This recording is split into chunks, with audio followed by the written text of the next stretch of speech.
what I'm going to do, we have approximately 6 hours more or less, in which I have to somehow take 12 hours and condense it and give it all to you people. Boy, you want to talk about being a witch.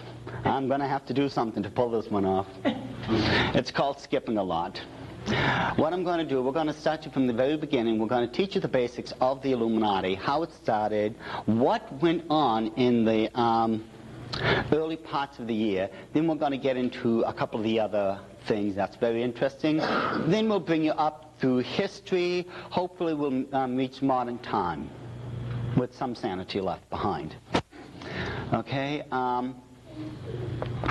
now, before the foundations of the earth was laid, God had already foreseen somewhere down the road that I'd be standing here in this split second of infinity, needing someone to give me a hand with the transparencies that I bring.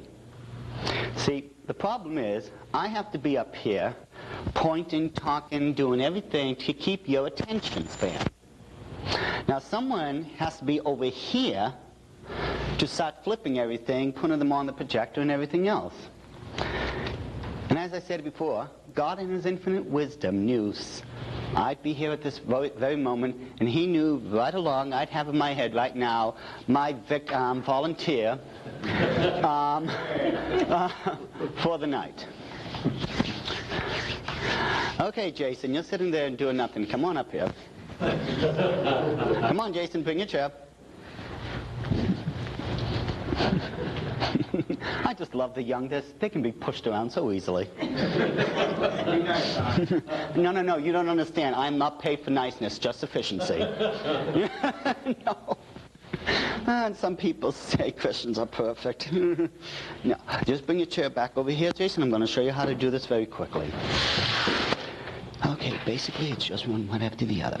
You just take this one, and you just put it right on top like that. You just flip it. After you take it off, put the next one, just throw that one back in. That's all there is to it. Back over these two? Yeah. But that's after you put the next one up. Okay? Just put that one up. Okay, and go to it. This is what. Okay, how many people recognize this gentleman up on the screen? Would you turn down the lights, please? Can everyone in the back see? Okay. Any problems?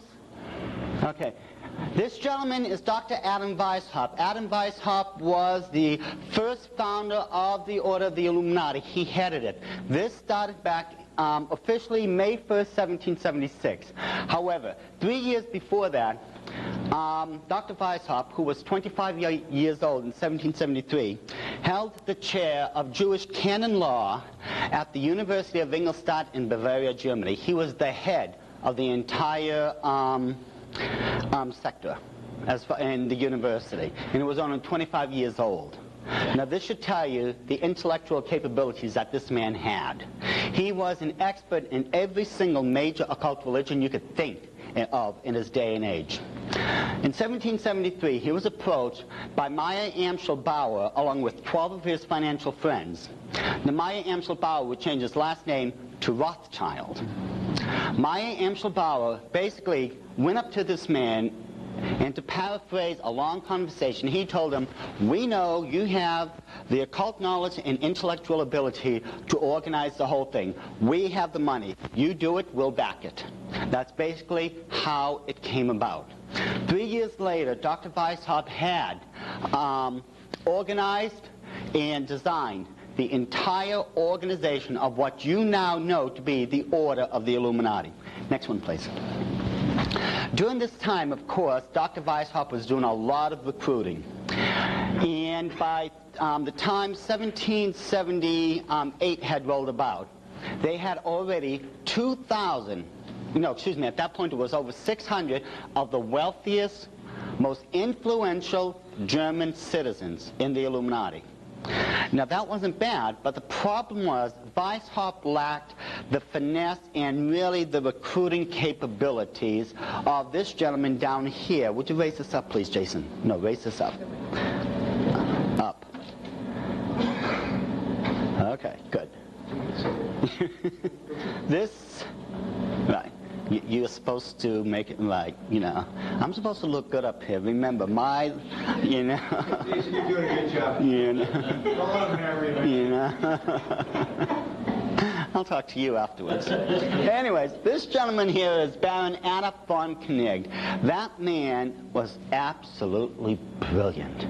Not only was he a nobleman, he also was a very rich individual. And when you look at the early membership, and because of this man, it was only a number of years later that they had in the organization of the Illuminati now, the 2,000 wealthiest, most financially influential and politically influential individuals in all of Germany.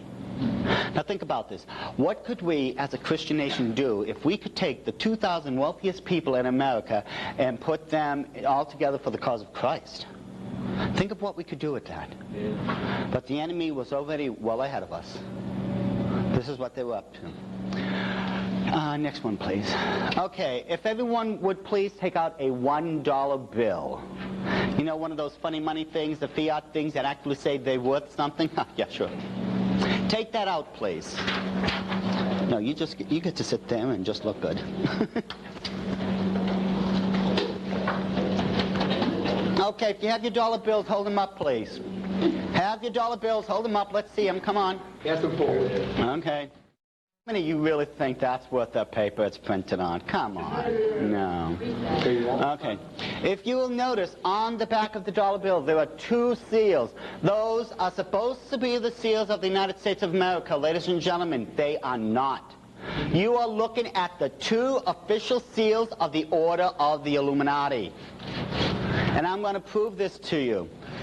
You have been duped, you've been lied to since the earliest days of the American Revolution itself, because it was at this critical juncture in history that the infiltration of the Illuminati into America began. And once it started, and we let our guard down, it was too late.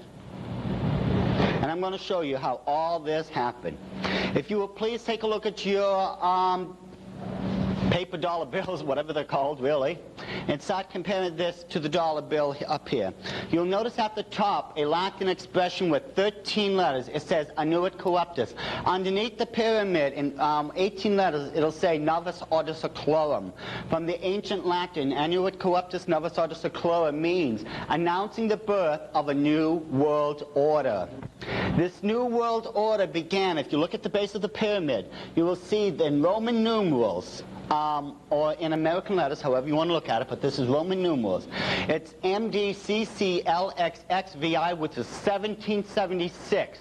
But they are not talking about July 4th. I will show to you afterwards how this is actually saying May 1st, which is the founding day of the Order of the Illuminati, and the second highest night of human sacrifice on the Illuminati calendar.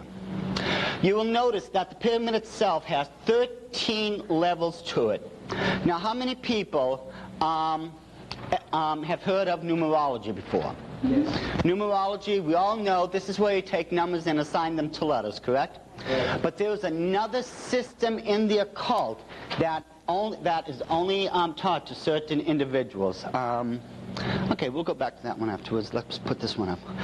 This other system is known as gematria. Now, gematria will give you the definition to every single number. For instance, if we look over here, 4 is the number for creation, 7 is the number for completeness, 18 is the number for bondage, 6 is the number for man, so on and so forth. And I think we all know what 666 is by now, correct? We've all got that one down, right? Don't make me get desperate. Yes, we've heard that. Okay, a couple of amens. Yes is even a nodding of the head, so long as there is body movement. You know, okay, let's go to that other one, please. Going back to the pyramid. 13 levels. The reason there's 13 in gematria stands for depravity and rebellion. It's very important to remember these things.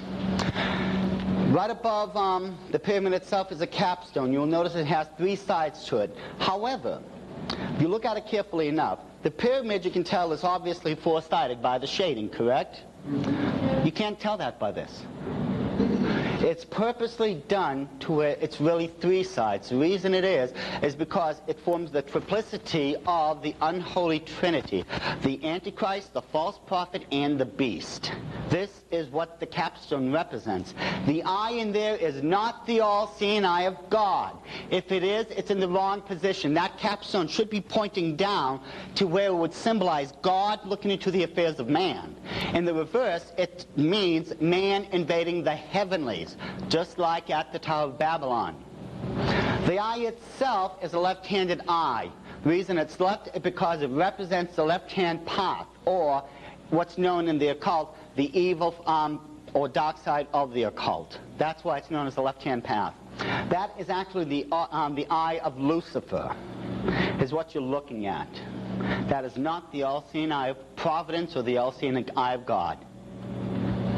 In short, what this whole seal is saying is that on May 1st, 1776, a new order had been born. It would be based on depravity and rebellion and headed by Lucifer. Let's take a look at the next one, please. Okay, I'm sure we've all seen this familiar one before. What we're going to do, we're going to switch to the black and white one because there are certain things on it that you'll be able to see that they didn't put here on the shield specifically. Right, that's the correct one. Okay. Now, if you look at the top, you will notice that there are 13 stars surrounded by 28 guidelines. 28 in gematria is the number for eternity, okay, or that which is eternal. As we go down, you'll notice the eagle itself has a 13-letter banner held in between his beak. It's from the Latin, it says E pluribus unum. Now, does anyone know what E pluribus unum means? One out of many. But the question is, one out of many what? When the organization of the Illuminati was formed, Dr. Weishaupt, along with Baron Adolf von Koenig, infiltrated occult schools of their day and age. They infiltrated the Masons, the Rosicrucians, the Jacobins, and all the other occult schools. What they did, they went into these occult schools, they would pull out the best and the brightest minds and bring them into the order of the Illuminati. What they were, in essence, doing was forming one school out of many. That is what that is in reference to. What is the bird that is emblematic of America that's supposed to be holding this up? The eagle. But it was not originally an eagle. How many people have ever seen the original first seal of the United States of America as adopted and accepted by Congress back in 1782? Only two people. Let's take a look at this next one, and you tell me what this bird is. What is it? It is a phoenix. This is the original bird of America. The reason it was not put on the dollar bill was because it would not be accepted. Everyone knew that. Wilson himself realized this. Instead, they put the eagle. It was more palatable. The phoenix bird itself, if you know your mythology, is the Egyptian bird of reincarnation. It would live for about 400 to 500 years. Afterwards, it would land upon the earth and be consumed in its own fire. Afterwards, after the fire had died down, out of the ashes there'd be an egg, and out of this egg, a new phoenix bird would come to life. This is completely symbolic of the Illuminati themselves. There's a long story behind that, but we've got to save some time here somehow. But this is the original bird of the United States of America. It's not the eagle. Back to the other one. Oh, no, yeah, hold that one. Yeah, we'll hold this one aside. Yeah, put that one up. Now, when we take a look at them in comparison, I think the difference is obvious by now. I mean, my goodness, this one looks like an underfed chicken. You know? Yeah. At least the eagle looks majestic. This one looks like, you know, it's a third world nation, you know, totally undeveloped. You know? Okay, let's go with that one. Yeah, just put it back. It's okay. Okay, going back to the other seal. You will notice that the wings themselves, the feathers count is completely different. There's 32 on one side and 33 on the other. It's an imperfect picture, if you would. Why would there be 32 on one side and 33 on the other? What was that? Did I ask you over there? You already know this. I taught you a lot of this. You hush. I'm talking to the masses. Anyways, one side represents the York Rite of Masonry, the other represents the Scottish Rite because of the degrees. This is what we're looking at. Now, if you look at the breastplate, it's very unusual. It's almost squared, but then it comes down to an unusual point. We'll find out why later. There are 12 horizontal lines with 18 vertical lines that break into 6 sections, breaking this into 7 white sections. Now, this is very unusual. The federal government has never been able to answer me why it was designed like this yet, and I have asked. I even went so far as to get this silly little pamphlet that's supposed to tell me. I asked them, send it. I've read it. I was so lost. I mean, I'm saying no one can write fiction like this. When we look at this, 12 horizontal lines, or 12, excuse me, mine, old age. 12 horizontal, that's the word, horizontal, there we go. 12 horizontal lines, or 12 means governmental perfection.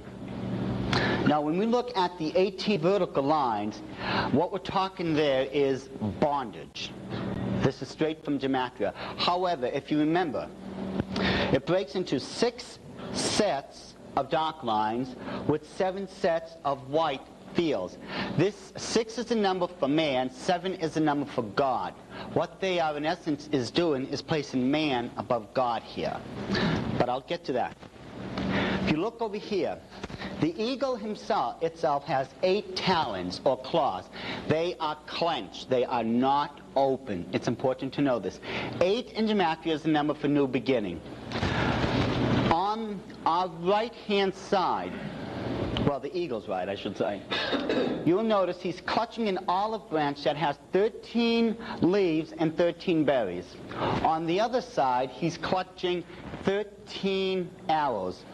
Now, the olive branch is supposed to represent peace, and the berries are supposed to be the fruit of that peace. The arrows represent our military might and ability to defend ourselves. However, if you notice, they are in clenched claws. Symbolically speaking, that means they're being taken away. Anything that's being given is always with an open hand. Therein lies the difference. What this is saying, in short, and it's important to note also, the eagle is looking towards the right. Anytime a bird, symbolically speaking, looks to the right, it's looking on in favor of something. Compare this to the Nazi warbird of World War II that was looking towards the left. It was looking away in opposition. It did not approve of our way of life. That's why it was symbolized towards the left. In short, what this is saying, in relationship to the first seal, this new world order will be eternally crowned with depravity and rebellion, having formed itself out of many occult schools. Through a perfect government, God will be placed above man and held in bondage. In the new beginning, man's peace and ability to defend themselves will be taken away, and 9 tail feathers, or 9, which means finality, and at the end it means this is now finished. This is what the 2 seals are saying. But there is a lot more to it than you realize.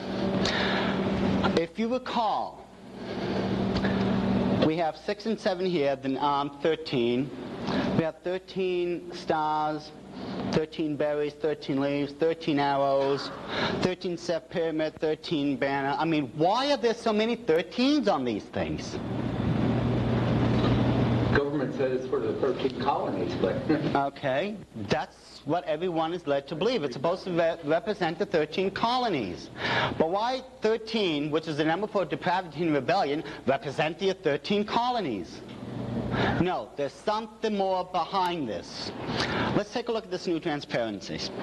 Now, how many people have ever heard of a hexagram before? Okay, you know what a hexagram is? Okay, the hexagram, bring this up please. The hexagram itself is a six-pointed star. It's made up of two equilateral triangles, one placed on top of another. It has a circle. This is the foulest and most evil of all symbols in the occult. If you are going to literally summon a demon to this plane of existence, you need that symbol. Do not get that confused with the Star of David, the Mogan David, the Jewish Star, whatever you want to call it. Do not get it confused with this. This is an occult counterfeit of this one. That is comprised of two equilateral triangles that are interwoven. When it's interwoven like that, it shows the union of God with man. When it's made in the hexagram form, it places man above God. Now, for all you biblical scholars out there, you cannot touch this one, Butch. You have to sit there and be quiet. Imagine saying a preacher to be quiet. Ooh, it can't be. By the way, do we have any other pastors out here, preachers? I mean, raise your hands. One, no, you got to keep it up. 1, 2, 3, 4, 5, 6. 6 of them against one of me. This is a bit unfair. You guys got to get more people. No, I love preachers. My goodness. They're supposed to be your spiritual shepherds. They guide you through all this and everything else, and I will never want the job. No, don't get me wrong. God bless all you preachers and everything. That was your calling. It was not mine. God gave me the gift of teaching, not preaching. They sound similar. No, preaching is what you have. Teaching is what God gave me. The only way God will ever, and I mean ever, convince me that he's called me into the ministry, a pulpit is going to have to land right in front of me. That is it. I mean, granted, take the sheepskin, put it out there, okay? I'll make it easier, just drop the pulpit. You know? God bless you, preachers, really. What was that biblical question you were going to ask us, Doc? I was going to ask a biblical question. Yeah, thanks. No, I gave that up. It gave me a headache. For all you biblical scholars out there, where do we find the definitive number for the Antichrist? Oh, come on. Okay, you got the book down. Chapter 13. Verse. Huh? Verse 6. Nope. Verse 18. 18. Revelation 13:18 tells us, here is wisdom. Let him who hath understanding count the number of the beast, for it is the number of a man. And his number is 666. 666. That's one of the three identifying marks of the Antichrist. It's not just that one. It says a name, a number, and a mark. The number will be 666. I don't know what the name or the mark is, but I know the number is definitely 666. When we take a look at the hexagram, from the Greek word for hexer, for 6, it has 6 points to it, 6 sides, correct? Yeah. Oh, you better work on that one. Is that correct? Yes. And the congregation said amen. See, I can do this. I can fake being a preacher. If we were to take 3 hexagrams and place them side by side, that would constitute a 666, correct? Correct. Okay. Why? Now, what I'm going to do is show you why we have so many 13s on the dollar bill. What I want you to do is take a look at, that's your signal. That's your signal. What I want you to do is take a look at the top of the eagle. Look at those 13 stars. What do they form? That's the ground. It's right there, folks. It's been right there all along. The 28 guidelines, it forms the circle. This is your first hexagram. Now, how many of you, when you were kids, used to play that game, Connect the Dots? Remember that one? Yeah. Right. What we're going to do, we're going to connect all the 13s on this seal, and I want you to take a look at what happens. It forms another hexagram. Starting with the 13 stars, it runs through the 13-letter banner, connects down to the point where the 6 and 7 lies at. That's why the point is there.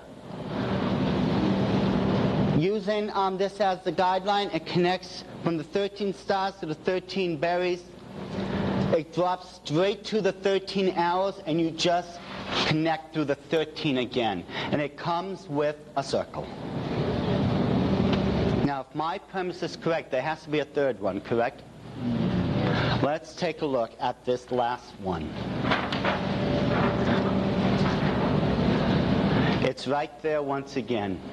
Starting with the pyramid, which is based by 13, the 13-letter banner, Anuit Coeptus. Now, what I want you to take a look, bring this up a little bit, please. The reason I told you before, this is May 1st. Watch this very carefully. These lines will run through these letters, except the only letter it will touch is the M. You notice it goes right through here and leaves the one outside. It's for this reason it is May 1st, 1776. This is what it's talking about, not July 4th.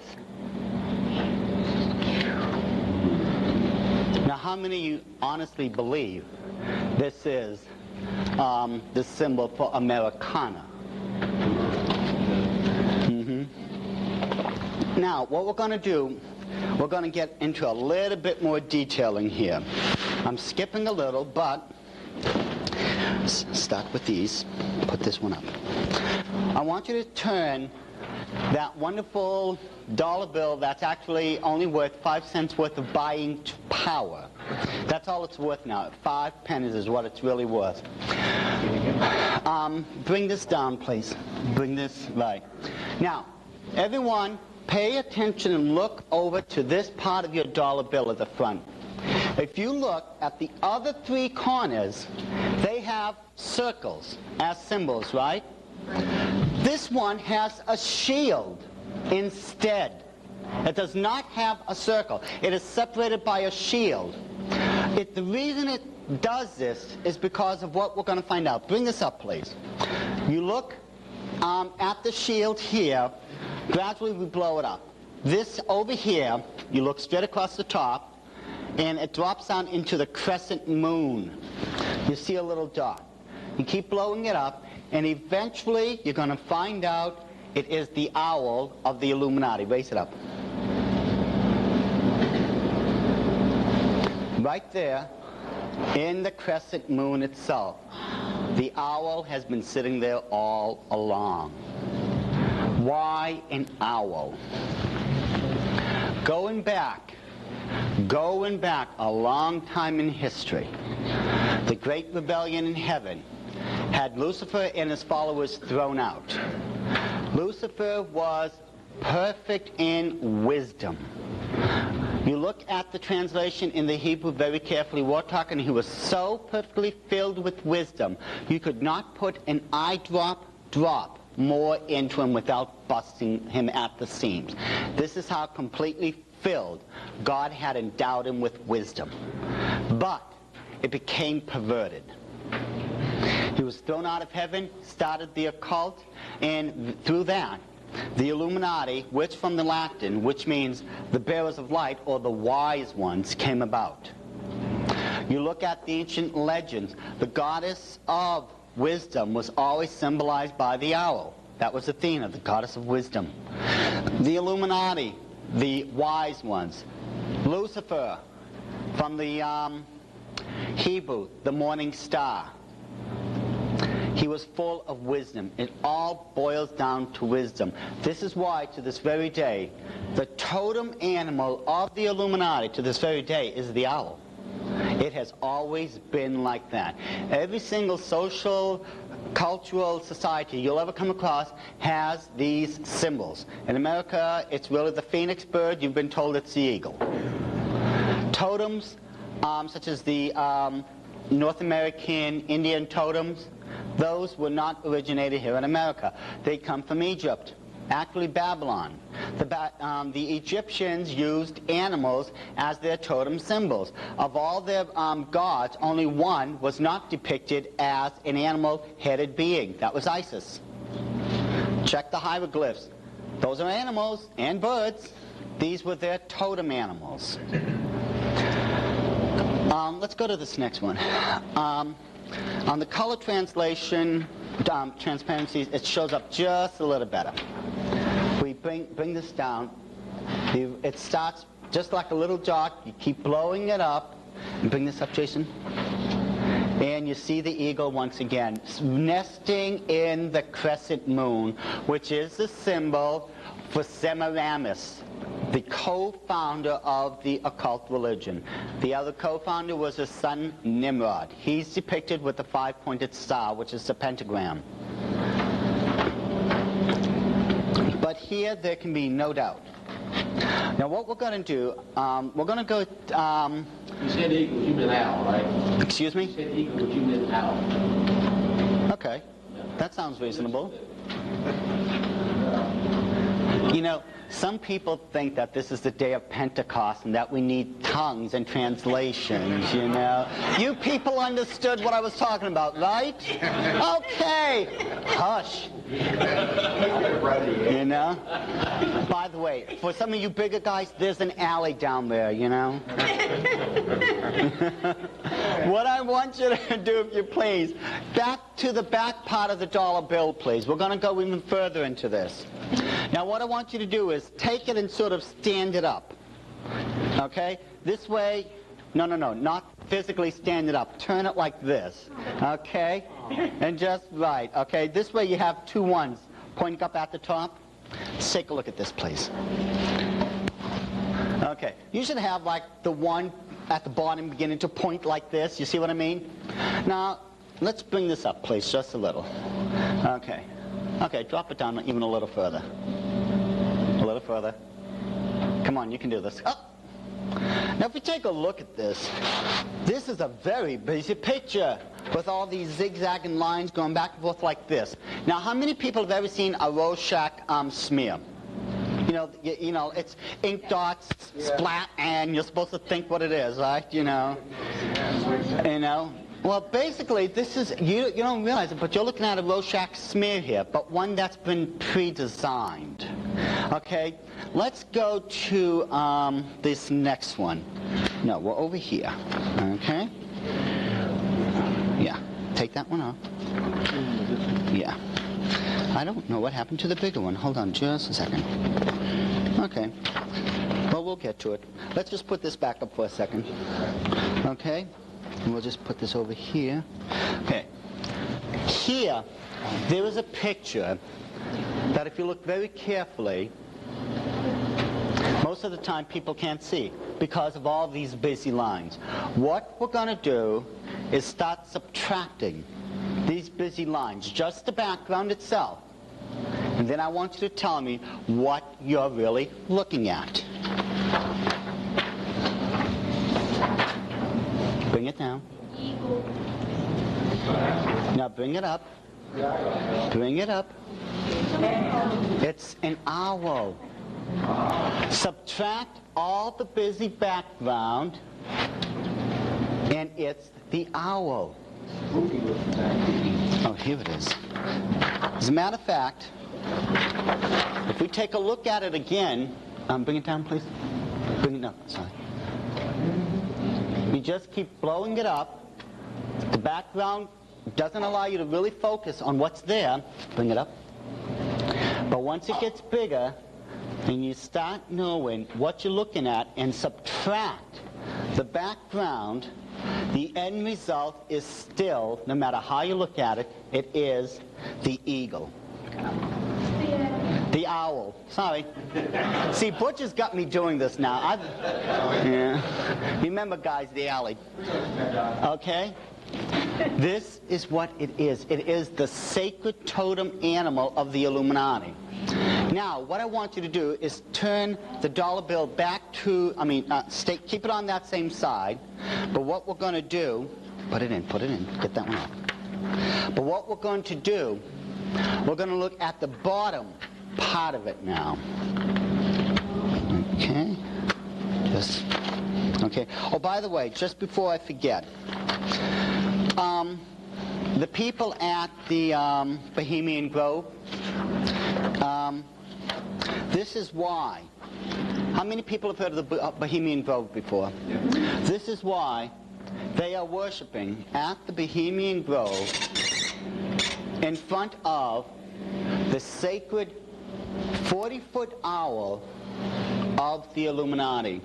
Now, it's a little difficult for here, I don't know why, but normal size, and I've got it in the work booklets, you can see these people are dressed in full length occult ceremonial robes before the blazing fire pit, which is before the lake, right in front of the 40-foot owl. This is why they worship at the owl. That's the sacred bird of the Illuminati. So if you're wondering what's going on at the Bohemian Grove, very, very heavy occultic rituals. They are literally performing the hardest form of magic, and that's known as ceremonial witchcraft or ceremonial magic. Very dangerous, but the results are phenomenal. Your enemy is doing a great job of trying to defeat you. Now, whether or not you allow them to do that, that's up to you. Going as I was stating before, if you take your $1 bill and just put it down horizontally, we're going to start at the bottom, where the 1 is. You know, the number 1 in the word. You look to the left hand, to the right hand side of it.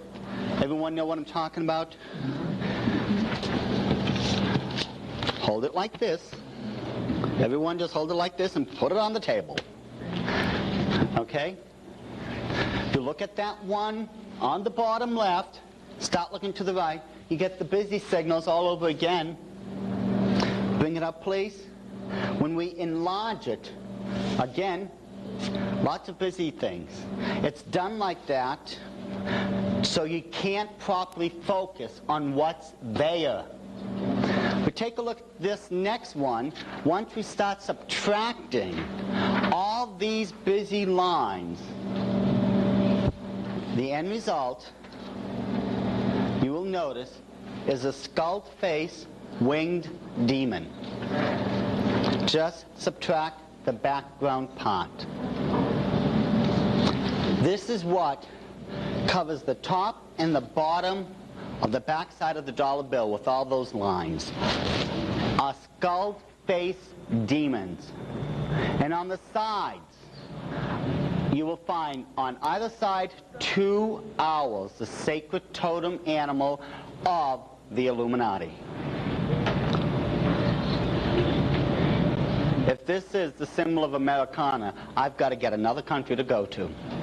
That's all I can say. There is nothing Christian, there is nothing American about the symbols on the dollar bill.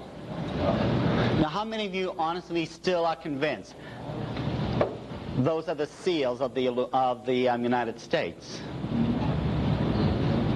Let's face it, people. Those are the 2 seals of the Illuminati. This is what you've been given.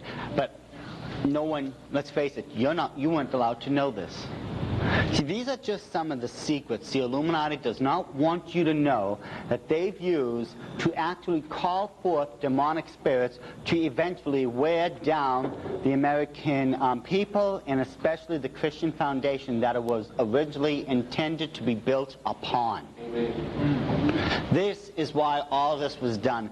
The Illuminati have been doing this for over 222 years now.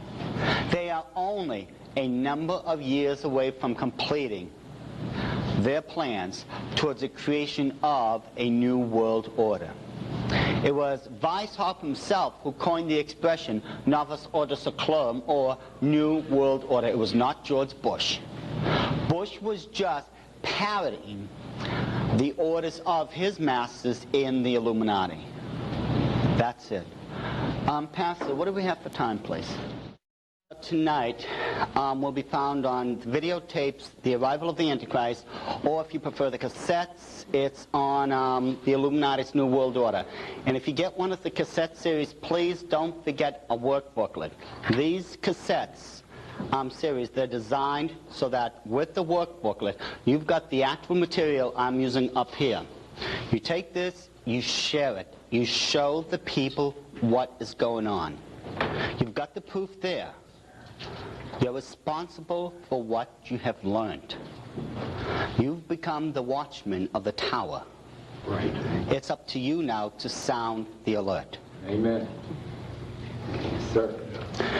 Dr. Weishaupt had devised, back in 1773, a 7-part plan that could be utilized to create a new world order. Through this 7 steps, they could take over the world. Now, how many people here have heard, I want to put on the house lights for a couple of minutes. How many people have heard of the protocols of the learned elders of Zion? Raise your hand. Heard of it. Yep. The protocols, the original protocols. Does anyone really know what those protocols actually were? You see, the protocols of the learned elders of Zion were actually the minutes of the meetings of the Illuminati. In 1899, at the Paris meeting of the Masonic lodges, and it's through the Masons that the Illuminati infiltrated America. That's not to say all Masons are evil. No, as a matter of fact, the truth of the matter is, like Christians, 95% of all Masons haven't got a clue what's going on within their own temple. They think we're a bunch of good old boys coming together, wearing our feathers and aprons, and they haven't got a clue. It's the top 5% that sold them out back in 1789. The Illuminati had taken over masonry completely back in that day and age. Just like it was during the 1850s, the Illuminati finally gained control over the Vatican. And it was during the 1820s that Giuseppe Mazzini, the second head of the Order of the Illuminati, had brought in and completely engulfed what you now know to be the Mafia. The Mafia takes orders from the Illuminati. Got a surprised look back there. Yeah, this is true. Let me tell you. Do you remember late 60s, the La Cosa Nostra killings? The reason that was going on, that was done by the Illuminati. Members of those mafia families were trying to take over the drug territory of the Illuminati. To teach them a lesson, the Illuminati selected certain of their leaders and had them killed. This was done as a warning. You stay on your side of the road and take orders, or we're going to make sure you never repeat this again. And you've never seen the Mafia ever go to war like this again, have you? No, no, no, and it's not about to happen. They learned their lesson. The original protocols, a copy was stolen in 1899 at this famous meeting by a cleaning lady. If you can believe it, a simple cleaning lady took one of the copies while they were on break. She gave it to her husband. Her husband didn't know what to do with it after he read it. So he gave it to Sergei Nihilus, who was a Russian Orthodox priest. He kept it in his possession for 5 years because he didn't know what to do with it. The information was so horrifying. Finally, in 1905, he decided to have it printed. And it was called The Protocols of the Learned Elders of Zion. Timing was a little bad, though, because they decided to reprint it in 1921, which, unfortunately, the Bolshevik Revolution came about. Kerensky, who was the head of this entire revolution at the time, had all the copies gathered together and destroyed. He had the publishing house burnt down to the ground, and anyone who was found with a copy of it was shot on sight. No questions asked. So all copies were destroyed, except for one that somehow ended in the London British Museum, in the library, excuse me. From that, a reporter had come across the protocols that was originally written in Russian and translated it into the King's English. This man was Victor Marsden. Again, just like Nihilus, Nihilus was sentenced to Siberia and died there by Kerensky. They had to get rid of him. They killed off Victor Marsden also. They destroyed all copies. From what I've been told, and this has been reported to me by Ted Gunderson, who's the retired senior director of the LA Department of the FBI, he told me that there's only one copy, one genuine copy of the protocols left in existence. And that's this copy here. This is the original first edition English translation of the protocols of the learned elders of Zion. This is the actual meetings of what the Illuminati had accomplished, what they were planning, and everything that's going on today. They planned everything very specifically. Even if it takes them hundreds of years to accomplish, they will do it simply because these people believe in reincarnation. So they're going to come back and continue their work anyways. That's why their plans, even if it's 50, 100, 200 years down the road, well, they're going to come back and accomplish it. Now what we're going to do, using their own writings now, we're going to go through the 7-part plan that the Illuminati had devised, and you tell me how accurate these plans are. Let's start with the first one, please. Lights. The plans, the 7-part plan for global conquest calls for the abolition of all ordered government, the abolition of all private property, the abolition of all inheritance, the abolition of patriotism, religion, the family, and the last part, the creation of a new world order. What we're going to do, you take this, hold on, this will be your section, just flip them one at a time.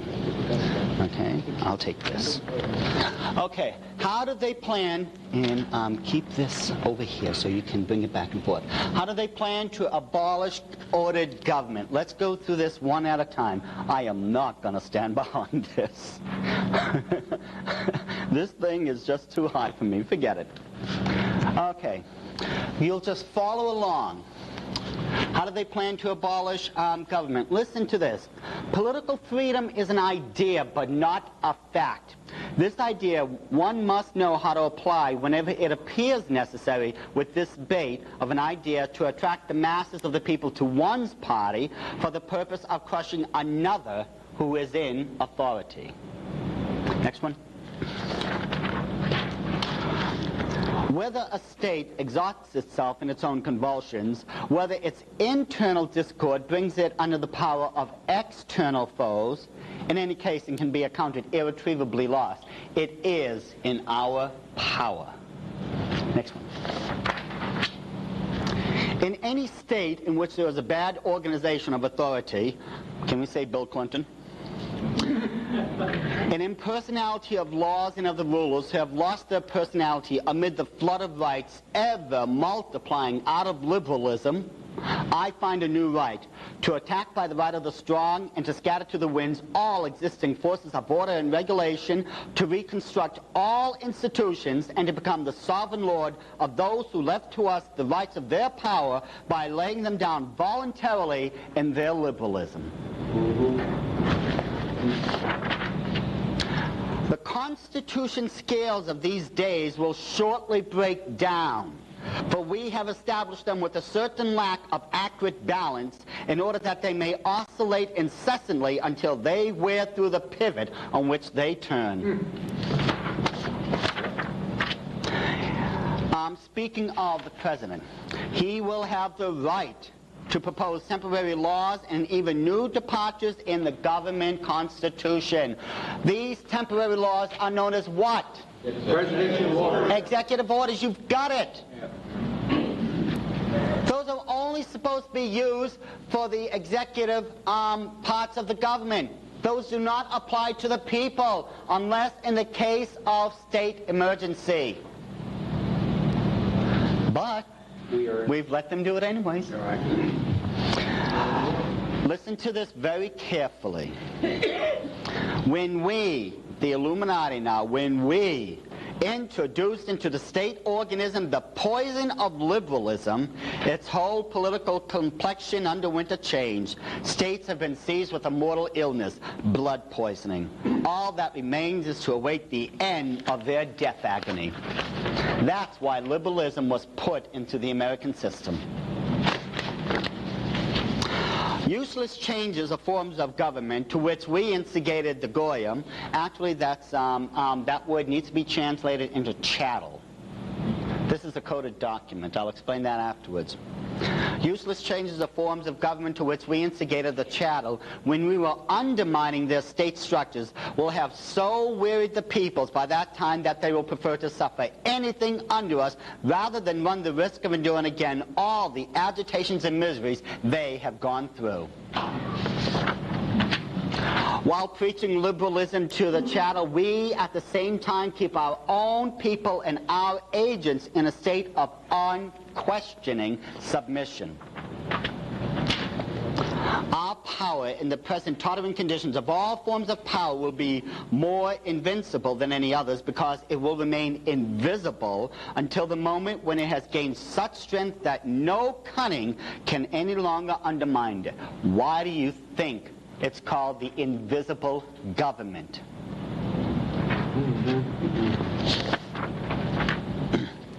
You've heard of the new Constitution, people? Listen to something that's over 200 years old, and you tell me how accurate this is. This, then, is the program of the new Constitution. We shall make law, right, and justice in the guise of proposals to the legislative cause, by decrees of the President under the guise of general regulations, of orders of the Senate, and of resolutions of the State Council in the guise of ministerial orders, and in case a suitable occasion should arise, in the form of a revolution in the state. Let's go to the first one. How do they plan to abolish ordered government? Through party dissension, liberalism, and by an imbalanced constitution. Why? So that a new constitution would replace your old one. Face it. Whatever freedoms you think you still have is about to be flushed down the proverbial toilet bowl because of the new Constitution. The greatest threat to our Constitution right now is Ross Perot. 3 times he has tried to convene a constitutional convention. If they ever do that, your rights, along with the original Constitution, is gone. That's right. Yeah, right.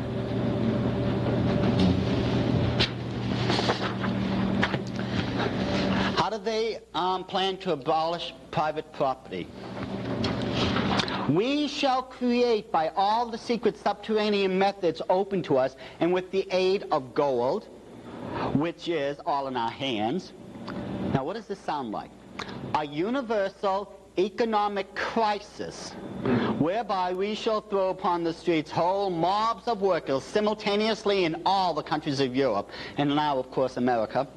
These mobs will rush delightedly to shed the blood of those whom, in the simplicity of their ignorance, they have envied from their cradles and whose property they will then be able to loot. Therefore, we must not stop at bribery, deceit, and treachery when they should serve towards the attainment of our end. In politics, Therefore, we must not stop at bribery, deceit, and treachery when they should serve towards the attainment of our end. In politics, one must know how to seize the property of others without hesitation, if by it we secure submission and sovereignty. Get ready to switch very quickly.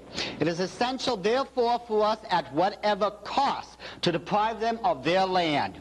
This object will best be attained by increasing the burdens upon landed property and loading lands with debts. These measures will check landholding and keep it in a state of humble and unconditional submission. No one here can outrightly own any property. Right. If you really think you do, you've got another thing coming. Because you have to pay property tax every year, don't you? Right. And if by some chance you will that over to your progeny, well, they have to pay an inheritance tax. And then after that, they have to keep paying a property tax. And on and on and on. It never stops. And while this never stops, these people are filling up their coffers with your gold. Right. Next one. Oh, let's go back to the first one. How do they intend to do away with private property? Through bribery, deceit, treachery, and an economic crisis, so that they can secure submission and sovereignty over every single one of you. And so far, they have pulled off 5 successive economic crises, or what we know to be stock market crashes. Interesting enough, what was it, almost 10 years ago, the stock market had dropped more than 500 points at once. It was close to 600. Do you know that was twice as much as the original stock market crash of October 29th, 1929 that sent us into the Great Depression? So now wait a second, something doesn't add here. Why didn't we have another depression then if it fell twice as much as the one back in 29?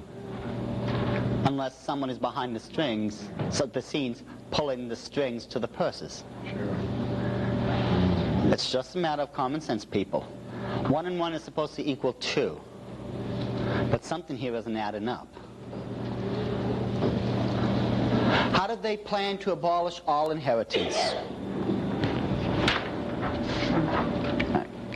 The rich must be aware that it is their duty to place a part of their superfluities at the disposal of the state, since the state guarantees them the security of possession of the rest of their property and the rest of honest gains. I say honest, for the control over property will do away with robbery on a legal basis. Oh yes, it's legal to rob the American populace. Don't you just feel so warm and fuzzy? Purchase, receipt of money or inheritance will be subject to the payment of a stamped progressive tax. Any transfer of property, whether money or other, without evidence of payment of this tax, which will be strictly registered by names, will render the former holder liable to pay interest on the tax from the moment of transference of these sums up to the discovery of his evasion of declaration of the transfer. This is called inheritance tax, folks. Property tax. Just strike an estimate of how many times such taxes as these will cover the revenue of the chattel states. If you really think they're interested in looking out for your own good, you've got another thing coming. Put that one back up. That last one. Yeah. Bring it up. Just strike an estimate of how many times that money that they're going to collect is going to cover those things that they feel they'll be paying for you. They're not interested in your welfare. They're going to take these taxes, give you some trifling little whatever, to make you feel as if the government's really doing something for you, and they keep the rest. And they will do this on and on and on, non-stop. And let's face it, this is what they're doing. Okay, that's right. Let's take a look at that first one. How do they plan to abolish inheritance? Through unfair high burdens of taxes. Why? So that they can take your revenue away. And if you don't believe this is possible, you better start reading Revelation chapter 13, verses 16 to 18 very carefully. Because that's how they will get a deathlock on you. Abolition of all patriotism. How do they plan to do this? Get ready to switch quickly. It is with this object in view that we are constantly, by means of our press, arousing a blind confidence in these theories. With our agent specialists have cunningly pieced together for the purpose of educating their minds in the direction we want. Do not suppose for a moment that these statements are empty words. Think carefully. Listen to this. Think carefully of the successes we arrange for Darwinism, Marxism, and Nietzscheism. They themselves paid and planned the successes of Darwin, of Karl Marx, and of Nietzsche himself. Every single one of these beliefs are strictly anti-Christian and goes against anything and everything we would consider as true Americana. Wow. They themselves, of course, they never knew that their own documents would have been stolen, admitted that, yeah, we made sure that these would succeed. First one? Well, let's finish this. We appear on the scene as alleged saviors of the worker from this oppression when we propose to him to enter the ranks of our fighting forces. Now, what are the fighting forces of the Illuminati?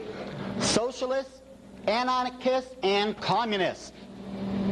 When Karl Marx in 1864 supposedly was sitting in Soho, London, writing out the Communist Manifesto, he was not struck by the light of illumination. He was following the orders of his masters in the Illuminati to plagiarize the belief system of the Illuminati and create what you believe to be communism. Communism is only a synonymous word for the word Illuminism. Compare both belief systems, there is no difference. Karl Marx did not start communism. The Illuminati gave him orders to plagiarize their own writing and to call it communism. That is it. Feeling any better? No. Okay. Yeah. How do they plan to do away with patriotism? By the introduction of Marxism, Darwinism, and Nietzscheism. Why? Because these doctrines would lead to the destruction of the chattel. That's us. Abolition of all religion. How do they plan to do that? Of the entire protocols, there was many statements that they made as far as abolishing religion. This was one of my favorite. 5 little words, but it says so much. Time was when faith ruled. It's true. At one time, we were people that trusted in God. We followed our spiritual leaders. We listened to our spiritual teachers. And basically, things worked out well. But as they pointed out, that was before. Time was when faith ruled. What happened to our faith, people? Do you know the only reason a miracle can come into existence, and I mean a miracle, the only reason it can come in existence is because of the catalyst of faith. Without that catalyst, no miracle can happen. Right. Christ himself pointed out, well, I can come to this town, they had a lot of faith, so I could do all these great miracles. But I came to this, they didn't have much, so I couldn't do much. Even the creator of all that there was limited because of man's faith. This is what allows miracles to come into being, your faith. The single greatest miracle I believe in the Bible happened, I better make this fast, happened, I believe, with Joshua. Now, some people would say, well, Moses parted the Red Sea, that wasn't bad. On a cosmic scale, I would have given that one a 7. Okay? Some people would say, hey, raising the dead, Christ raised Lazarus. Yeah, but so did some of the apostles. You know, that one gets about a 5. I'm not overly impressed there. You know, I believe the biggest miracle ever happened was with Joshua. You see, Joshua was given orders, go into these lands, kick out all the people, destroy them. Don't let one of them live. The reason was, God listed 9 of them. It's in Deuteronomy chapter 18. These people were guilty of the practice of witchcraft. 9 various forms was mentioned. God said, wipe them all out. He says, because this is an abomination before me, and you're going to be perfect. Now, Joshua goes in there. He's on the plains of Jehoshaphat. These 5 kings had already heard about what the Israelites were doing. Anyone who went up against the Israelites were being beaten bloody. Well, 5 kings decided, hey, we're going to get together, we're all going to jump them, we're going to take care of them once and for all. So these 5 kings got together, they go down there, there's a battle that's going on hour after hour after hour, and Joshua does what I think is the silliest thing you could do in the middle of a battle. He gets off his horse, stops in the middle of what he's doing, and decides to have a conversation with God. I have news for you. People are trying to kill you. Arrows are going back and forth. People are throwing spears, swords, and you're standing there having a conversation with God. Okay. You know, let me tell you, this had to require a lot of faith if you're going to do that. What he does, he said, sun, set thou not upon the plains of Ajalon, and moon, rise not upon the valley of Jehoshaphat. He commanded them not to move. The Bible tells us for the next day, for a full day, the battle went on, finally it ended. And then everything went back to normal. But people aren't looking at what really happened here. You see, in order for this event to have happened, something happened on a scale that is beyond what we normally think. Well, let's say the sun stops still. Well, we only have an illusion of a sunrise and sunset because the earth rotates on its axis, right? So, since the sun didn't move, that would say that the earth suddenly stopped. Well, have you ever tried to slam the brake on something that's going more than 24,000 miles per hour and no one noticed? That's not, no, it can't be that. Okay, let's try another option here. Let's say it was the moon that stopped. Well, the problem is, the earth still has an elliptical course and it rotates on its axis, so we could measure movement, couldn't we? So, we know that can't be it. The only way for the moon and the sun to have absolutely stopped, to where we ourselves could measure this effect, the entire known cosmos of all creation had to have ceased movement, because the earth itself would have to stop along with everything else so that gravity could safely play upon gravity, nothing would be thrown out of orbit, nothing would be ripped apart, and everything would stand still. Now Joshua may not have understood the scientific principles that was required for what he was asking for, but Joshua had enough faith to do it anyways. That's what faith is about. Mighty God. This is what we're looking for. God himself, your own creator, said, hey, get a mustard seed worth of this stuff we call faith. I can tell you how to cast that mountain into the ocean. Well, Joshua was holding a grapefruit that day. And that's what he did. He had enough faith and he stopped it. He didn't understand what was required, but he didn't care. He knew it was needed and he had the faith to do it. And let me tell you, we need more Joshuas nowadays. Amen there. Let's go to the next one, please. Get ready to switch. It is with this object in view that we are constantly, by means of our press, arising a blind confidence in these theories. The intellectuals of the channel will puff themselves up with their knowledge, and without any logical verification of them, will put into effect all the information available from science. Well, science tells us God doesn't exist. Science tells us you came from a glop in the ocean. Science tells us that you're a monkey's uncle. We have long past, read this, taken care to discredit the priesthood of the chattel and thereby to ruin their mission on earth, which in these days might still be a great hindrance to us. Day by day, its influence on the people is falling lower. The priesthood they're talking about is the Christian. Right. The natural born enemy of the Illuminati are those true born-again Christians who know what they're doing. They had to discredit you, and by that they would ruin your mission on the earth. What is your mission on the earth? What's this? That's the Great Commission. That was a mission you were given, nothing else. You were given the Great Commission to fulfill. This was not something that you were actually given a choice about. This is what God required of you.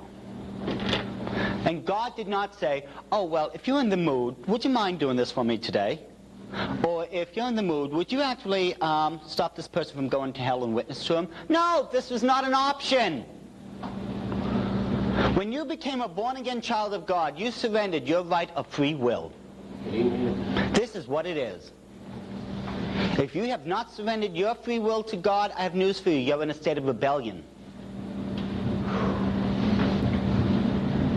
How can we serve a true living God if we're being double-minded? You can't. The truth is you can't.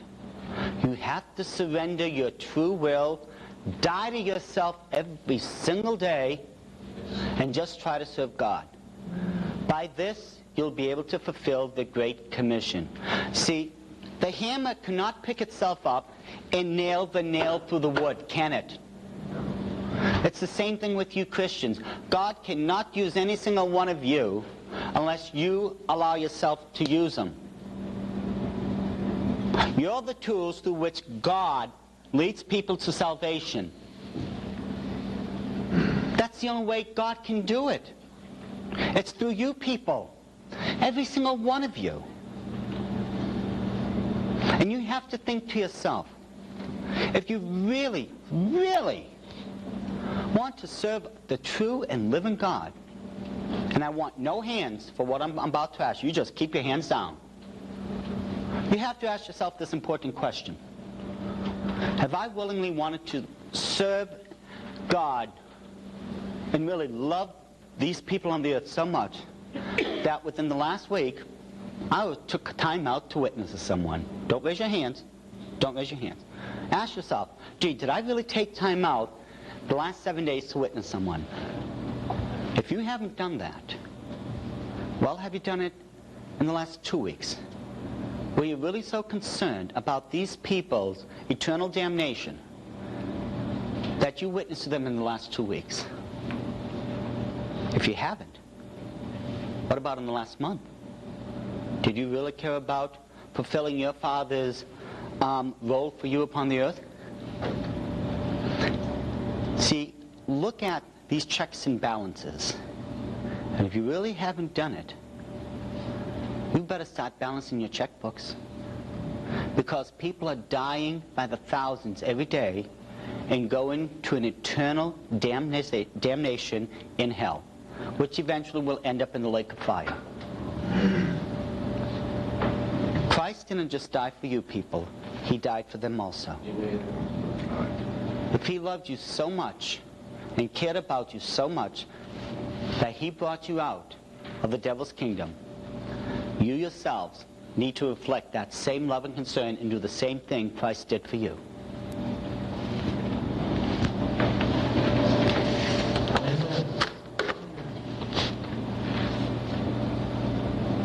One of these days I've got to get off this pulpit, I tell you. We're getting behind you. Oh, no. Please, no. As it says, the only way that's going to happen, it's going to have to fall in front of me. Don't you dare. Let's go to the next one. Listen to this very carefully. When we come into our kingdom, this is the Illuminati, when we come into our kingdom, it will be undesirable for us that there should exist any other religion than ours. Now, doesn't the Bible prophesy there's going to be a one-world religion? You go to Revelation 18:23b, which I call the forgotten prophecy. It clearly points out that all the nations of the world are going to be handed over to the Antichrist through the occult. Read it for yourself. No one can make this up.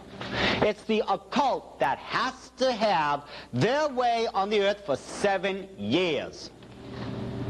That's the new world religion that's going to be put on the earth. And mind you, if you read the Treaty of Biodiversity that was signed by President Clinton and tried to force it on the Senate, by the way, one copy happened to have actually disappeared from the Senate floor, and it ended up in a certain individual's hand, who I shall not name. But this individual has the copy now. And after I read it, of course, the end result is that they're going to make witchcraft, or what they want to try to refer to as nature worship, the state religion. I have it. Oh, I mean, someone has it. Someone has it, sorry. But they're not going to put up with competition. They're doing all this for religious reasons, people. They're worshiping Lucifer. This is what they're doing in the name of their God. The question is, what are you doing in the name of your God? Amen. Amen. Fires up, Lord God. Fires up. We must therefore sweep away all other forms of belief. Why do you think they kicked God out of the high schools? Why do you think they kicked God out of the government? Do you know that whenever the Senate ever opens up, they open up in prayer? How many of you really knew that? Mm-hmm. Well, if it's good enough for them, why isn't it good enough for us? Whoa. Mm-hmm. You should see the meditation room at the United Nations. Ooh, there's a good one. You want to get into your occult meditative state, go there. Next one. But even freedom might be harmless and have its place in the state economy without injury to the well-being of the people if it rested upon the foundation of faith in God, upon the brotherhood of humanity, unconnected with the conception of equality, which is negated by the very laws of creation. They have established subordination. Now listen to this. With such a faith as this, a people might be governed by a wardship of parishes and would walk contentedly and humbly under the guiding hand of its spiritual pastors, submitting to the disposition of God upon earth. This is the reason why it is indispensable for us to undermine all faith and to tear out of the minds of a chattel the very principle of Godhead and the Spirit, and to put in its place arithmetical calculations and material needs. They had to get rid of your faith, replace God, put science, mathematics, and make sure you had all these little needs that you want. Right. Well, Daddy, I'm not going to be happy unless I have my PlayStation. Dad, you owe me a computer. Honey, I want a brand new car. I can't live without my MTV. Why do you think all this stuff is in front of your eyes? It's there to blind and to deceive you. They want you so caught up in materialism that you completely forget to feed the most important part of yourselves, and that's the spirit. Right. People, the body is temporary. Right. It's only there to house your true self, and that's a spirit. Since you are, by your creation, a spirit, why are you worried about these physical things? I grant you, we do need food, clothing, shelter. Those are the necessary things God promised He would provide for you every day of your life. If you put your faith in Him, He promised He would give it to you every single day. Matthew chapter 6, and then read the last verse especially. But we've been so caught up in materialism, we've completely forgot what we are supposed to be doing here. We're supposed to be out there winning souls. It's a spiritual battle, people. It's not a physical war. It's a spiritual one. And God gave us one weapon to use. The sword of the Spirit, which is the Word of God. The Bible. This is what we're supposed to be using to win souls with. What time is it, please? 5:30. Oh, good grief. Okay. Let's just go to the first thing, please. Okay. Okay. How do they intend to destroy religion? By discrediting the Christians, the priesthood, and replacing faith in God with scientific theories. Why? So that the people eventually will be guided by the Illuminati and not by God. Of course, the next one, they abolished the family. Well, that's easy. By abortion clinics. When I was in the Illuminati, we funneled tens of millions of dollars to make sure abortion clinics would succeed, because the way that they were designed and the way people were murdering babies, it was done in the exact same way that parents used to murder their children at the temples of Moloch at the Tower of Babylon.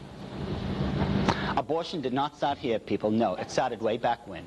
Right. This is an occult practice. Why do you think God said, among other things, thou shalt not allow thy children to pass through the fire? Right. That's another story in itself. And then, oh, heaven help me here. And then there's Hillary Clinton. It takes a village. It takes a whole village to raise up one child? What is this, the son of Satan or something? Now, there was a rotten child, but it didn't take an entire village to raise me. Besides that, I don't even remember the government asking my permission. God told me I'm the overseer of this little child, not them. Amen. Amen. It takes a whole village? Really, I don't believe... I really can't believe people are falling for this. They are. Tell Hillary, send a message to that darling lady. Anyone here from the FBI, CIA, or any of those other wonderful government agencies, pass this message along to Hillary for me. How do we start this out without sinning? We rebuke that Jezebel spirit in the name of Jesus. Yeah, that's, in Las Vegas. Dear Hillary. No, scratch the beard. Mrs. President. No. Okay, President Hillary. If you really believe it takes a whole village to raise one child, you're wrong. It takes a village idiot. There we go. That's more like it. Yeah. Okay. I can live with that. The last one, the step was easy, creation of a new world order. They plan to do this through global revolution. And it's going on. They keep these wars going on. So at the end, everyone is so sick and tired of war that, according to their own writing, you will accept peace at any price. Right. That's right. And didn't the Bible say people are going to say that they're, look around, they're going to say peace, peace, but then all of a sudden they're going to realize there isn't any. Mm-hmm. The wars are going on. Matthew chapter 4 prophesies that at the end time that this is what we're going to see. Nation against nation, kingdom against kingdom. And the greatest ones are still yet to come. You think these are war people? You haven't seen anything yet? That's right. All these things were designed and created by the Illuminati so that the seventh step, as penned by Weishaupt himself, would create the Novus Ordo Seclorum, the New World Order.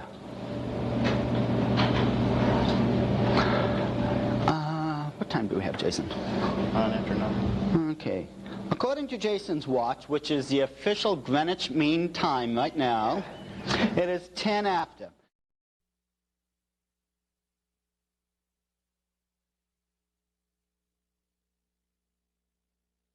Show this, but take out your dollar bills one more time, please. Okay, this one. Okay.